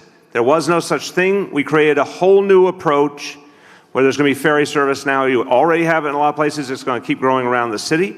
We need that. It's already instantly filled up. We need more and more. The subways are totally overcrowded. Everyone knows that. We need more select bus service. We just announced 21 new select bus service lines. We're expanding city bike and bike sharing all over the city. We need all of this. The city is growing constantly. We're going to be 9 million people soon. So I think light rail, which you see all over the country, all over the world, expansion of light rail. Go and look at cities all over the country. Light rail can be added to communities. New subway lines effectively can't. Look how long the 2nd Avenue subway took. It took decades and decades to add a small amount more. If we're going to add more transportation, light rail is a part of it, in my opinion. And I think, given the number of jobs being created, that this is a smart place to do it, and it's going to connect a lot of public housing residents. The BQX has about 40,000 public housing residents along that line, for example. So the plan is moving forward. We've been seeking comment from the community. I'm finishing. We have been seeking comments from the community. We know there's concerns. There's a lot of issues we're going to address. But I've been in other meetings where people are demanding the BQX from public housing and from other communities all over the city, and we're going to keep moving it forward. Thank you, Mr. Mayor. And what I'll say, and the applause here is to keep making your voices heard on any and all issues that were brought up tonight. We'll have the young person over here. You, yes. Good evening, thank you. My name is Christine, and I'm a proud P53K District 75 special needs parent. My question to you, Mayor, is what specific financial and legislative measures do you plan in the next 4 years to ensure that our students without voices and disabilities receive the appropriate space, placement, programs, and services they deserve through the public school system in avoiding outsourcing privately funded public schools? Because to be honest and respectful, we've come a long way since Willowbrook, but I'm not necessarily happy with the biggest crumb. Thank you. Thank you. Thank you for that question. So look, the underlying reality, which I think you refer to, I have to affirm, which is if you're a parent of a child with special needs, you face a host of challenges, the child faced a host of challenges, and historically the school system was not friendly or helpful to parents who are already dealing with enough challenges. The first part of that, it's not like a flip the switch and solve all the problems. The first step was to change the approach in the Department of Education to stop focusing on litigation and making parents have to fight in court for that which had already been agreed to. We're still changing that, but what we have done the last 2 years especially is greatly reduce the amount of litigation, greatly increase the amount of agreement, and had parents get agreement on the follow-through on their IEP quicker, more easily. For example, a parent who had a situation where the child's IEP and the specific placement didn't change much over years, rather than going and restarting it every year, we've tried to smooth that out, make that more consistent. The next question is what you raise is a really great one. Well, should we, rather than having to go send kids to all these private schools, should we do it ourselves? I think the answer is we're trying when it comes, for example, to kids on the autism spectrum, that's those NEST programs. That's an area where we have been doing ourselves and having a very good impact because it's something we've been able to do effectively. The demand is huge. That's been a success story. I think I'm not exactly an expert, and Phil is somewhere behind me, will tell me if there's something to add. I think there are some areas of need that the public school system probably would not be able to master anytime soon, where those private schools are going to be needed. But my answer to you is, if you ask the question, should we do more of it ourselves? The NEST programs are an example of where we already have made that commitment. We've crossed the Rubicon. The answer is yes. I think there's some other areas where it'd probably be a lot harder for us to build the expertise. And then there's just the pure cost level. If you're going to build something up from the beginning, that's a lot of initial investment.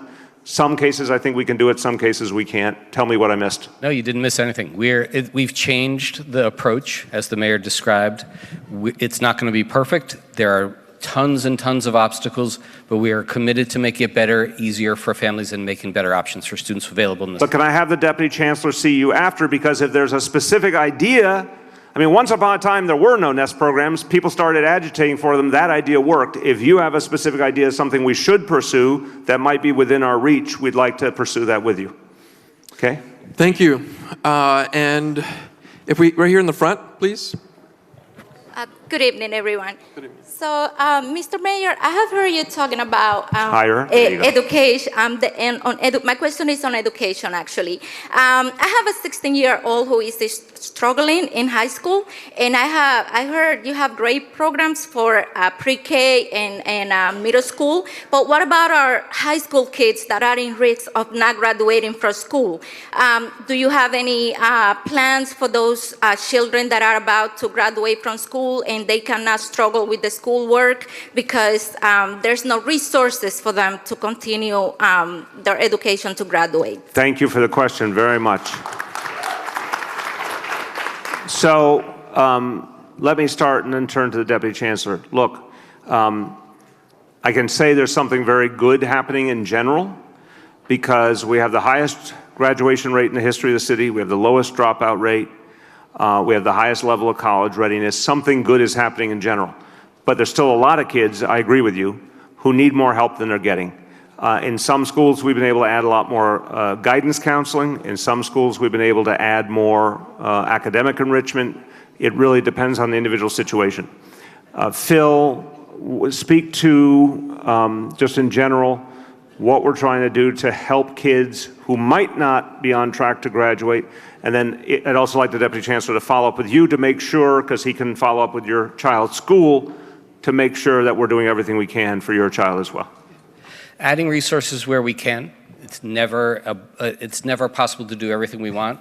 You are identifying a real problem. The graduation rate is higher than it has ever been.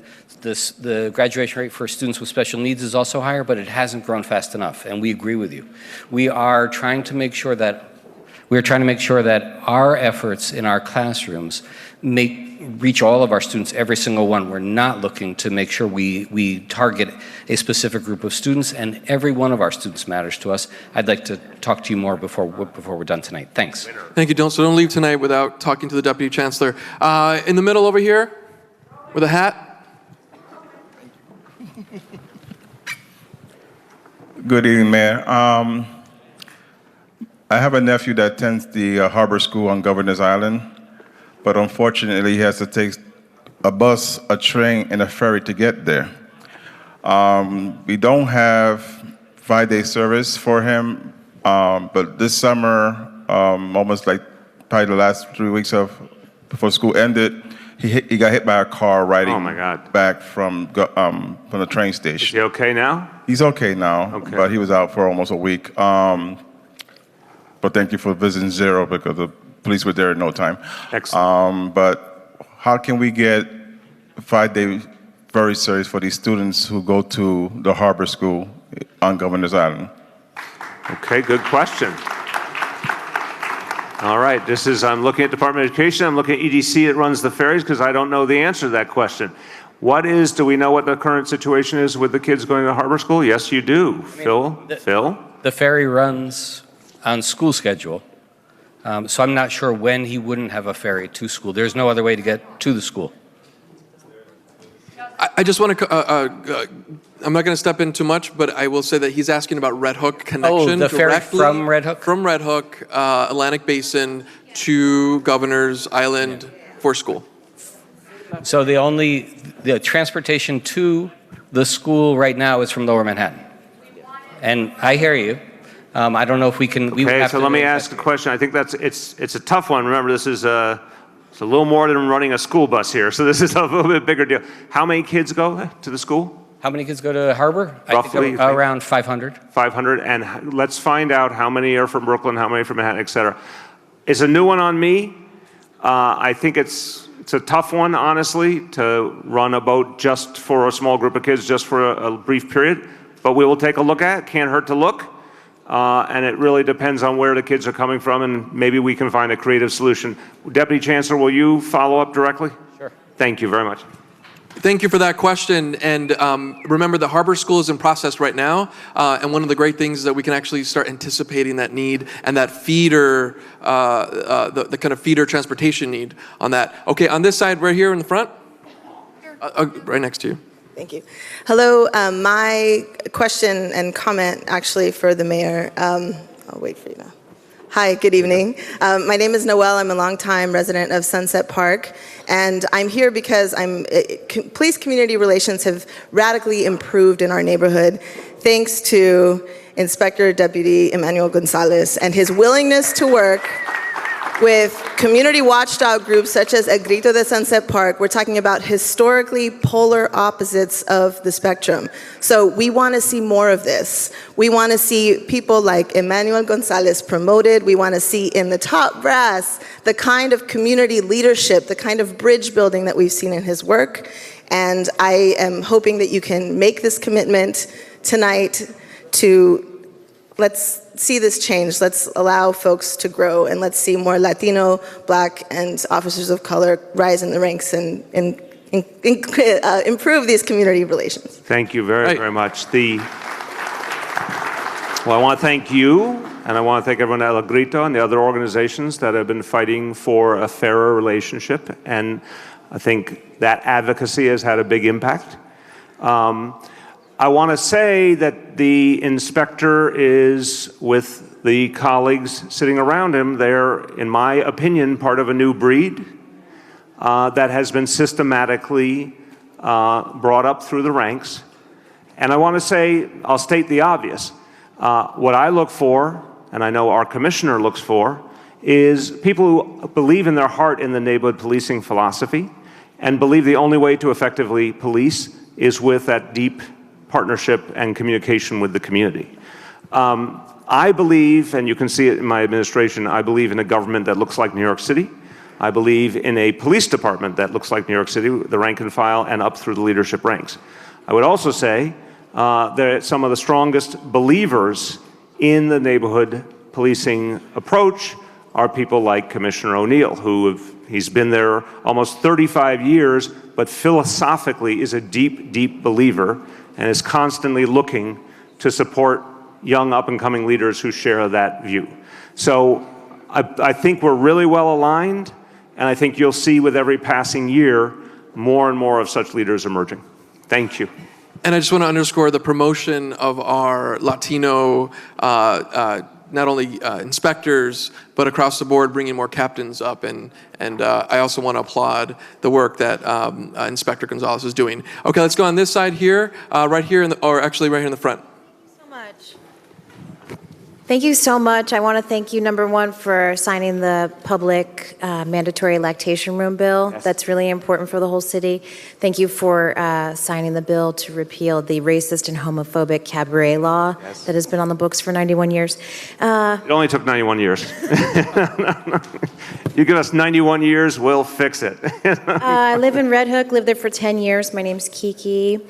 The BQX is part of a bigger conversation about what's happening in Red Hook. I want to know, is Red Hook going to be rezoned?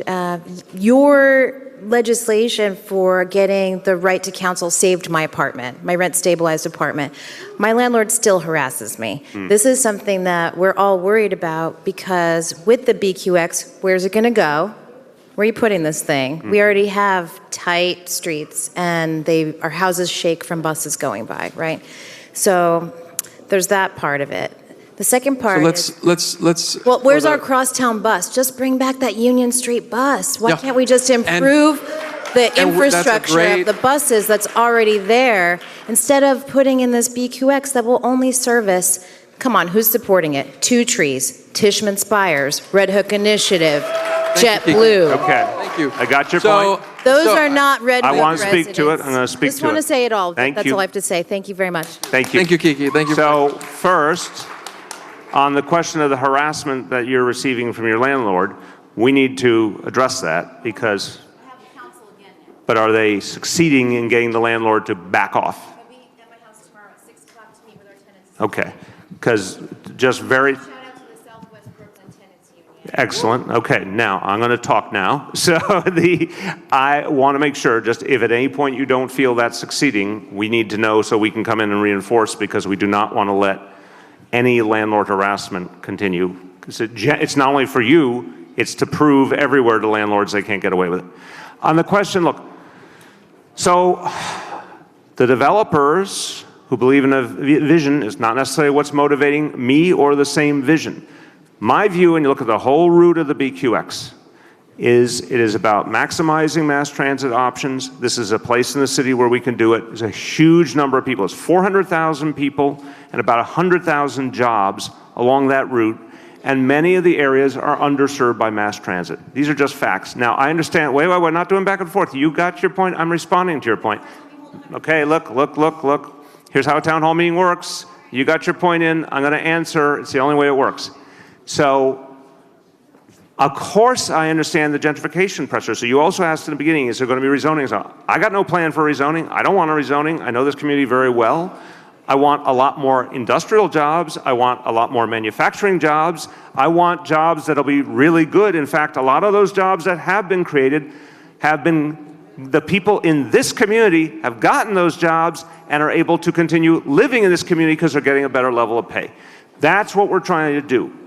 I still believe, I can keep two thoughts in mind at the same time, that more mass transit options is a good thing for everyone.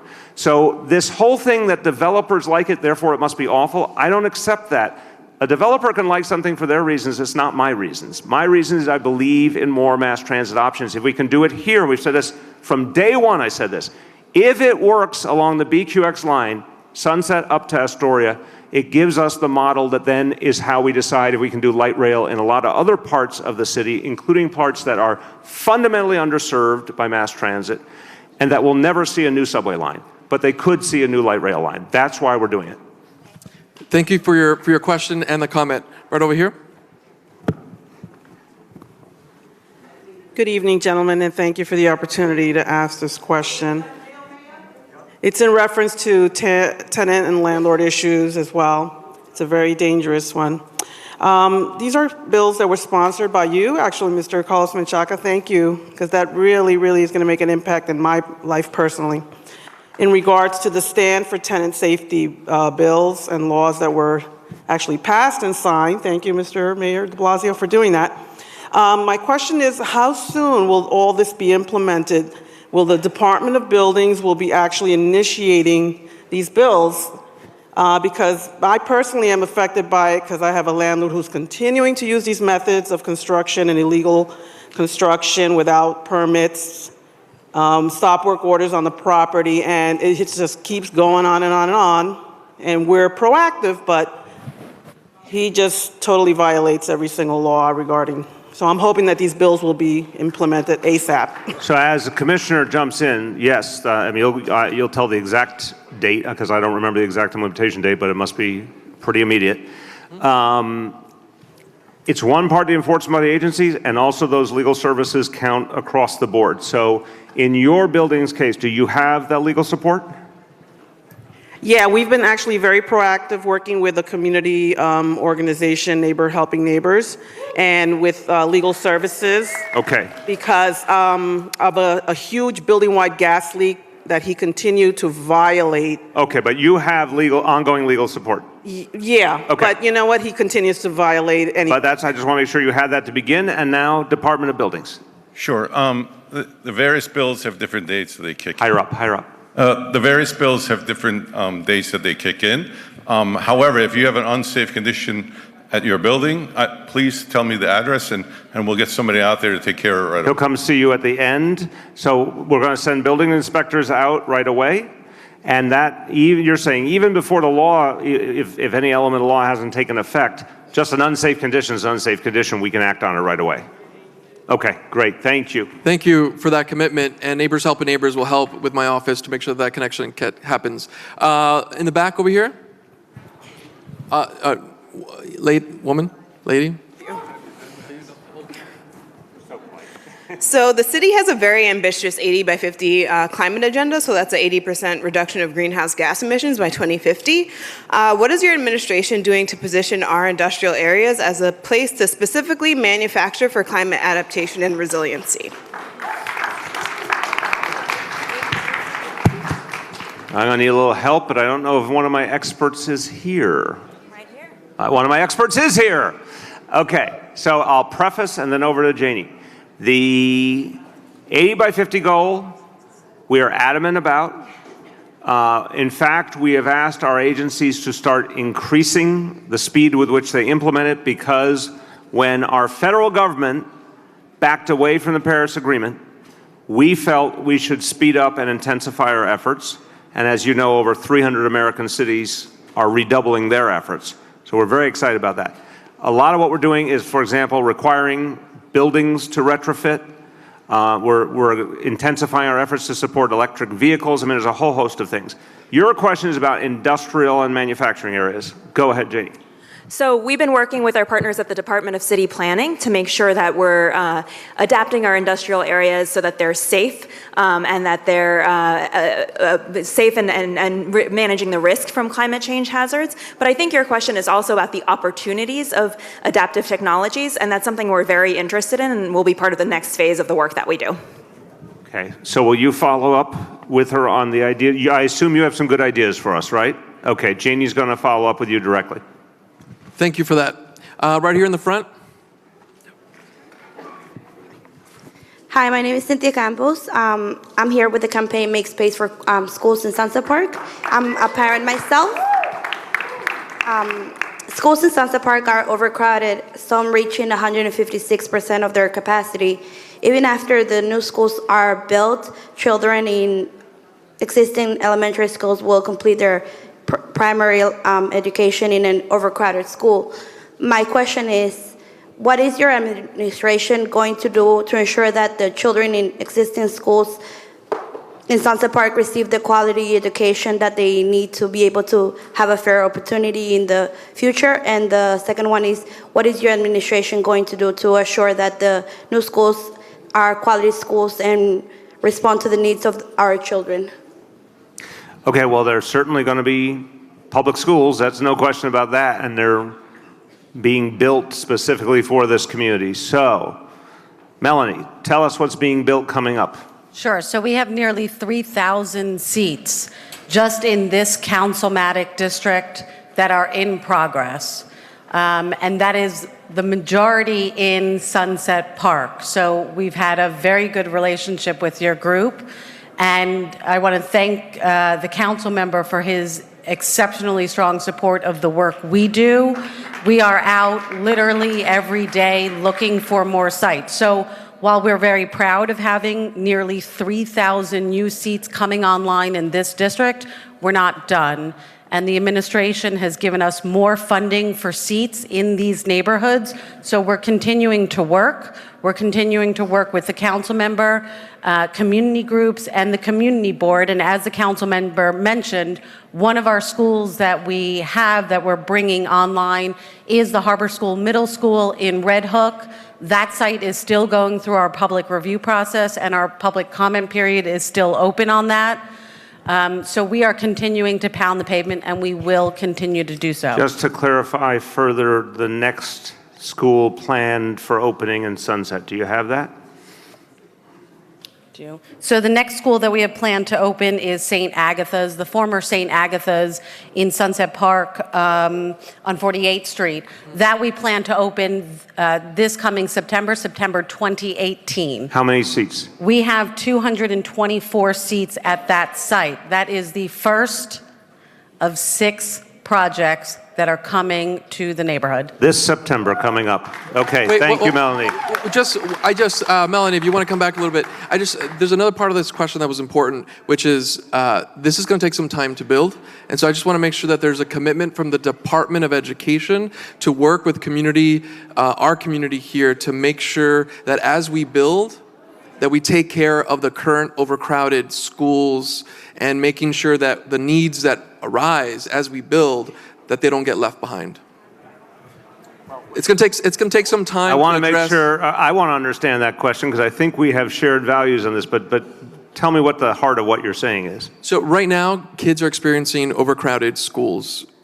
No space for dance, art, music.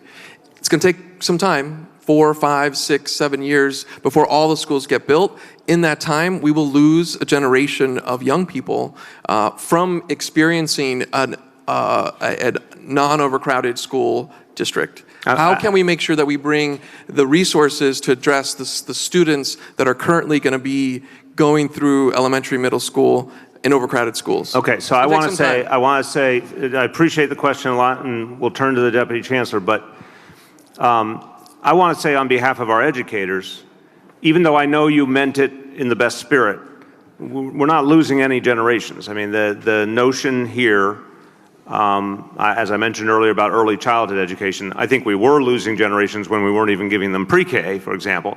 But in terms of some of the special opportunities that every child should get on the way up, art, culture, science, etc., our educators obviously try, even if they don't have the perfect facilities, to create as much of that as possible. So Phil, let's speak about that.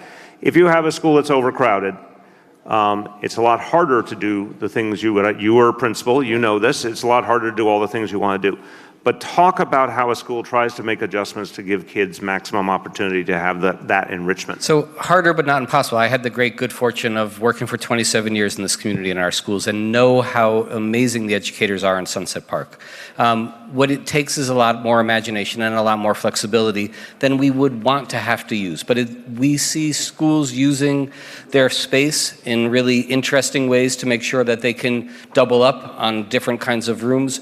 We see teachers using sometimes online space to do work around music and art, where we'd like to have more physical space in a school building. We are committed to making sure that 3,000 more seats are coming to this neighborhood. The council member is correct. It will take a little bit of time, but we're relying on the intelligence and the hard work of our educators and the goodness that's in the heart of our students and their families to make sure that everything we can do that happens in this community is strong for our students. Thank you. And again, thanks for all the parents who are organizing to continue to bring resources through participatory budgeting, technology, playgrounds. We're going to keep doing that work. Right over here. I know you had your hand up forever. Good evening. The Bravo family. Nora. Thank you. Congratulations. Do you have information on when the Into 385B asthma bill protect tenants that suffer from asthma that are affected by indoor triggers? As tenant, we hope to work with you during the next 4 years. Last time you mentioned it, that it was going to pass on December. Is your administration still projecting to pass it now? Sunset Park tenants, and especially children, are being affected by this problem. Thank you. Thank you. You know, some of you know in the game shows you can call for your lifeline, so I'm calling for my lifeline here. Because I don't know the exact conditions. Say the number of the bill again. 385. 385B, asthma. Oh, the asthma bill. Yume, can you give everyone, this is Yume from our city legislative office. Can you give us an update? Or do you need to check? Not from City Ledge, but Okay, I'm sorry. But you know about City Ledge. Yeah, so I mean, my understanding is that this is still being reviewed. Okay. We're checking. We're Yeah, checking. Okay, so as you check check, that. we had a Democratic conference in the City Council today, and that bill right now is in its final version for the current session. We are moving it through the City Council, and it has been in multiple versions and processes, but we do have a bill right now in the City Council that will be voted on the 19th, and so we are hopeful that we get community support for that, and I don't know if there's any kind of administration response right now in the negotiations. Like we said, like so many other bills that are currently being negotiated, there's a lot of conversations that are happening. So I don't know if the administration is ready to talk about that now. We're checking again. A little checking going on. But it's an important point to bring up about how we keep landlords accountable to having clean air in our apartments. And that's an important piece. Okay, who from here wants to go? Okay, right here. So my name is Maciel. I am an 8th grader in MS88. And my question, School night. So what we've been learning in math is living at minimum wage. And my question is, would you guys like to participate in an interview explaining what's your opinion on living at minimum wage? Yes. We will schedule an interview. Thank you for the good work you're doing. We've been doing a lot of work on not only minimum wage, but increasing wages across the state. And I want to just emphasize that because we were two of the people who believed strongly in increasing the minimum wage and fought for it at the state level. and also did things like providing more paid sick leave for hundreds of thousands more New Yorkers. So really care about this issue and happy to talk to you about it. Also, for everyone, 15-minute warning till the end of the form. Okay. So let's see how fast we can go. Okay. We're going to try and Great. go fast Yeah, now. Let's go to this fast section over questions, here fast in the back. answers. In the back? Fast question, fast answer. Let's see what we can do. I'm really sorry, it's not fast. Try. But hi, my name is Victoria Hagman. I'm a real estate broker. And I'm going to tell you that the BQX proposal, so there's a couple things. I went to a testimony, I testified today at the vacancy rate, economic impact of vacancy rates on small storefronts. Okay, try and just get to the punchline. Question, We want to really get, what's your key the question point? is, the BQX will trigger real estate speculation. That will, if you could make zoning changes and commitments that those triggers could never be initiated, people would get behind expanding transportation through the BQX. But the BQX will trigger real estate speculation, which is what we're fighting in Brooklyn all over the place and has been a huge Is there a question? impact. Okay, no, I got so it. how can you commit to making sure that we don't lose manufacturing jobs, small businesses in the areas that will trigger these problems? Thank you. Excellent question. I appreciate it. Okay. I think some of the dissonance here, first of all, there's a whole lot more public process before the BQX ever happened. So for anyone concerned about public dialogue and answers to questions and working through problems, there's a whole lot more ahead. To your question, there's nothing that I know of there's no vision of a rezoning that would allow for more zoning than is allowed, that it could happen right now in this community. We're not doing back and forth, I'm answering you. The speculation question, which I get, of course, there's been a huge problem all over Brooklyn. But if you're in a community that has existing zoning that does not encourage speculation to begin with, that's part of the answer. So again, from my point of view, that's true in at least much of this community. The focus on the areas towards the water is job creation, manufacturing, not residential, which is really important to discussion because when you talk about speculation, you know the history, that is high, quote unquote, high-end residential. That's not what's being planned here. The focus here is on job creation. So it's going to be a much bigger, longer discussion, but my answer to you is the whole vision for the community now does not allow for speculation. That's why we're working the way we are. Thank you. In the back? Sí. Buenas noches a todos. Soy demócrata. Hey, Vote por usted, señor Blasio, y por usted, Carlos Menchaca. Muchas gracias. La pregunta, por favor, rápido. Muchas gracias. ¿Usted apoya el rollback en la renta? ¿Otra vez? ¿Usted apoya el rollback en la renta, el 0% en las rentas?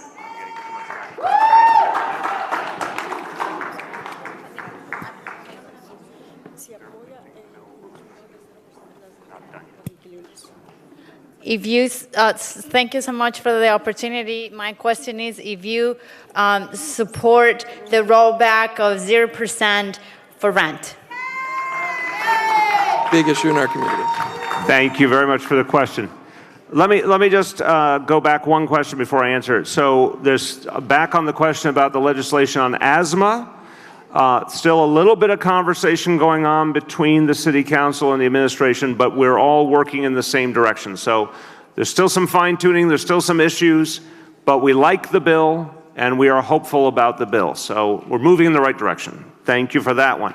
Over here, the way we, look, for years and years on the rent issue, which is handled by our Rent Guidelines Board, that's for all of our rent-stabilized apartments around the city. That covers more than 2 million New Yorkers.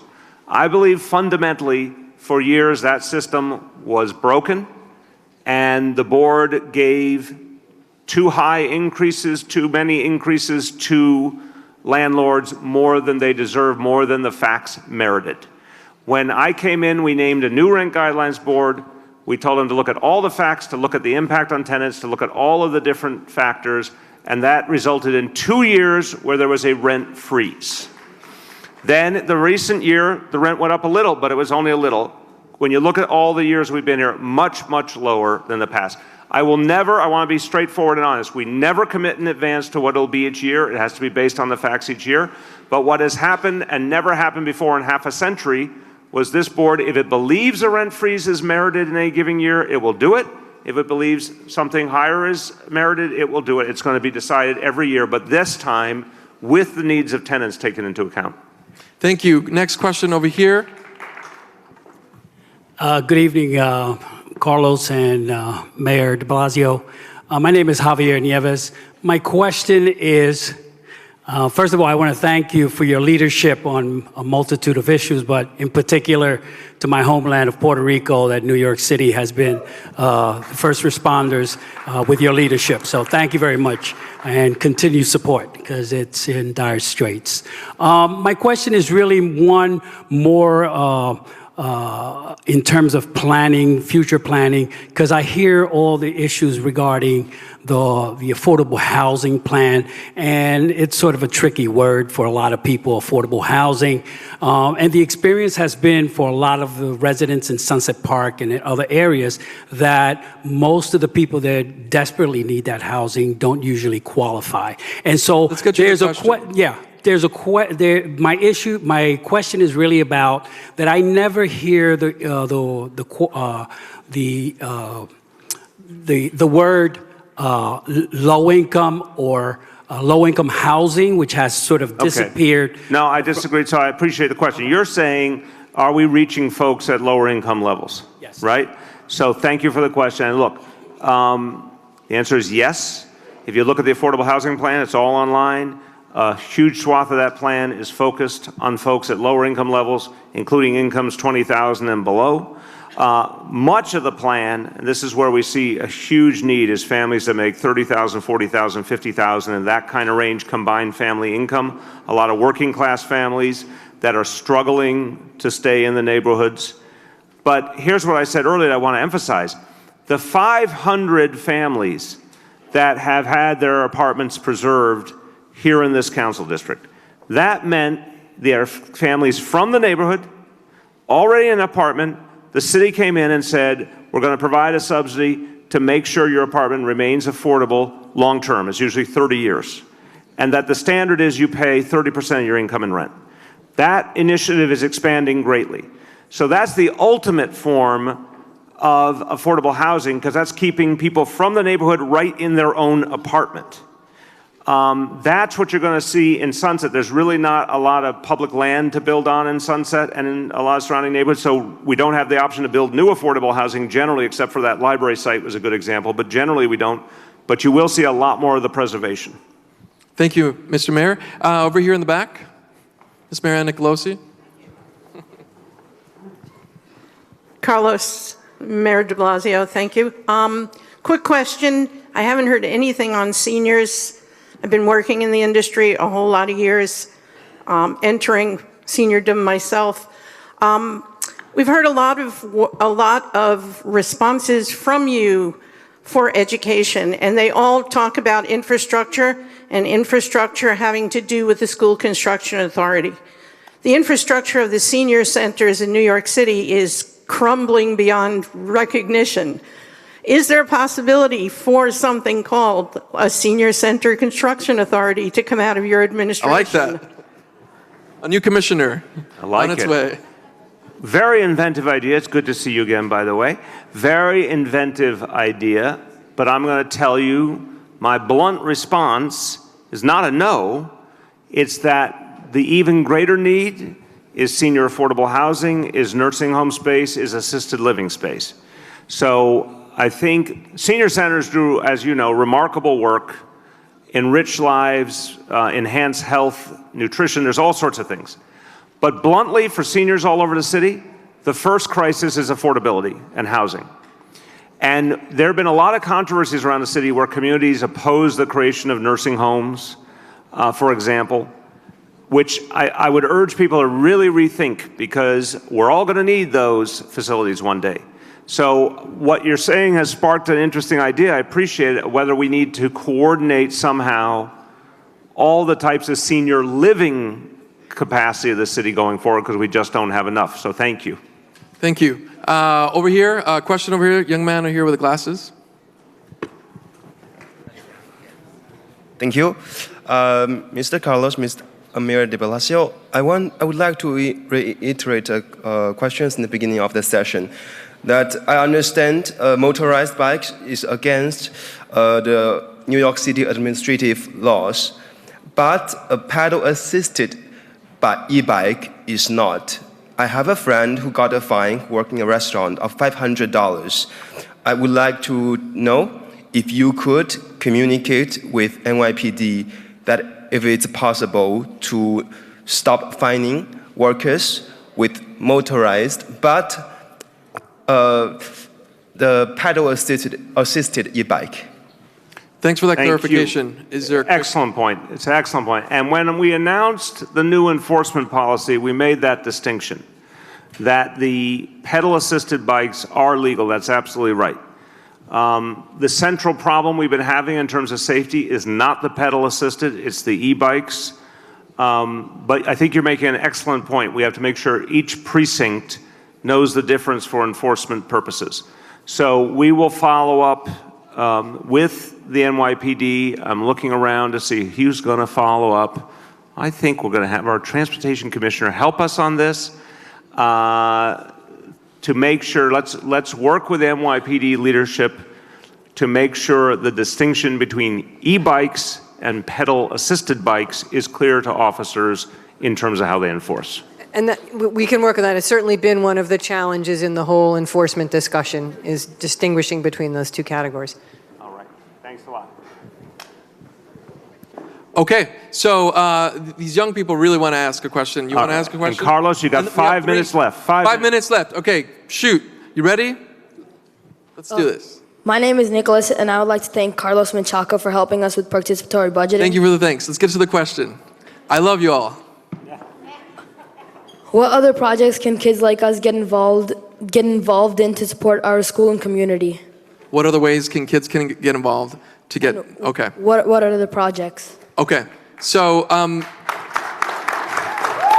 okay, it is 10:30, and I just want to say thank you for that question, and in my final remarks, I'm going to come back and answer that.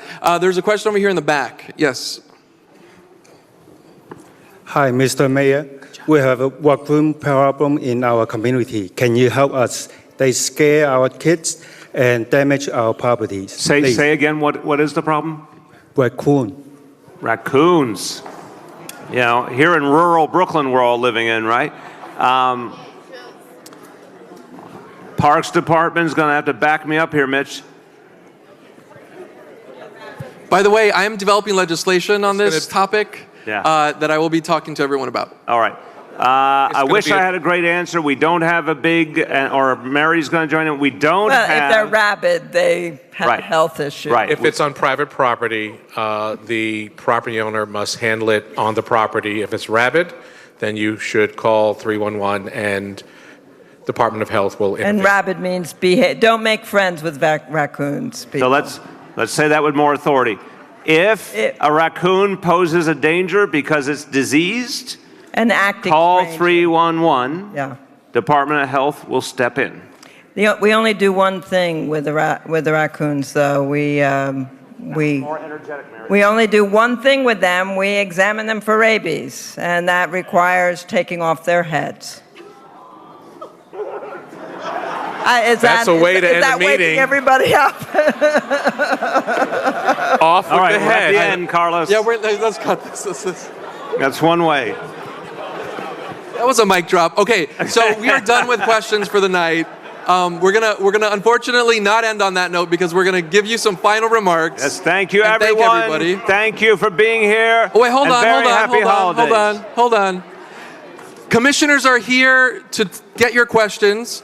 Come forth. I want to thank all the young people that were here tonight. Can we give them a round of applause? The future of this district and this city. Let's give them a round of applause, and all of you who came tonight. Thank you so much, and happy holidays.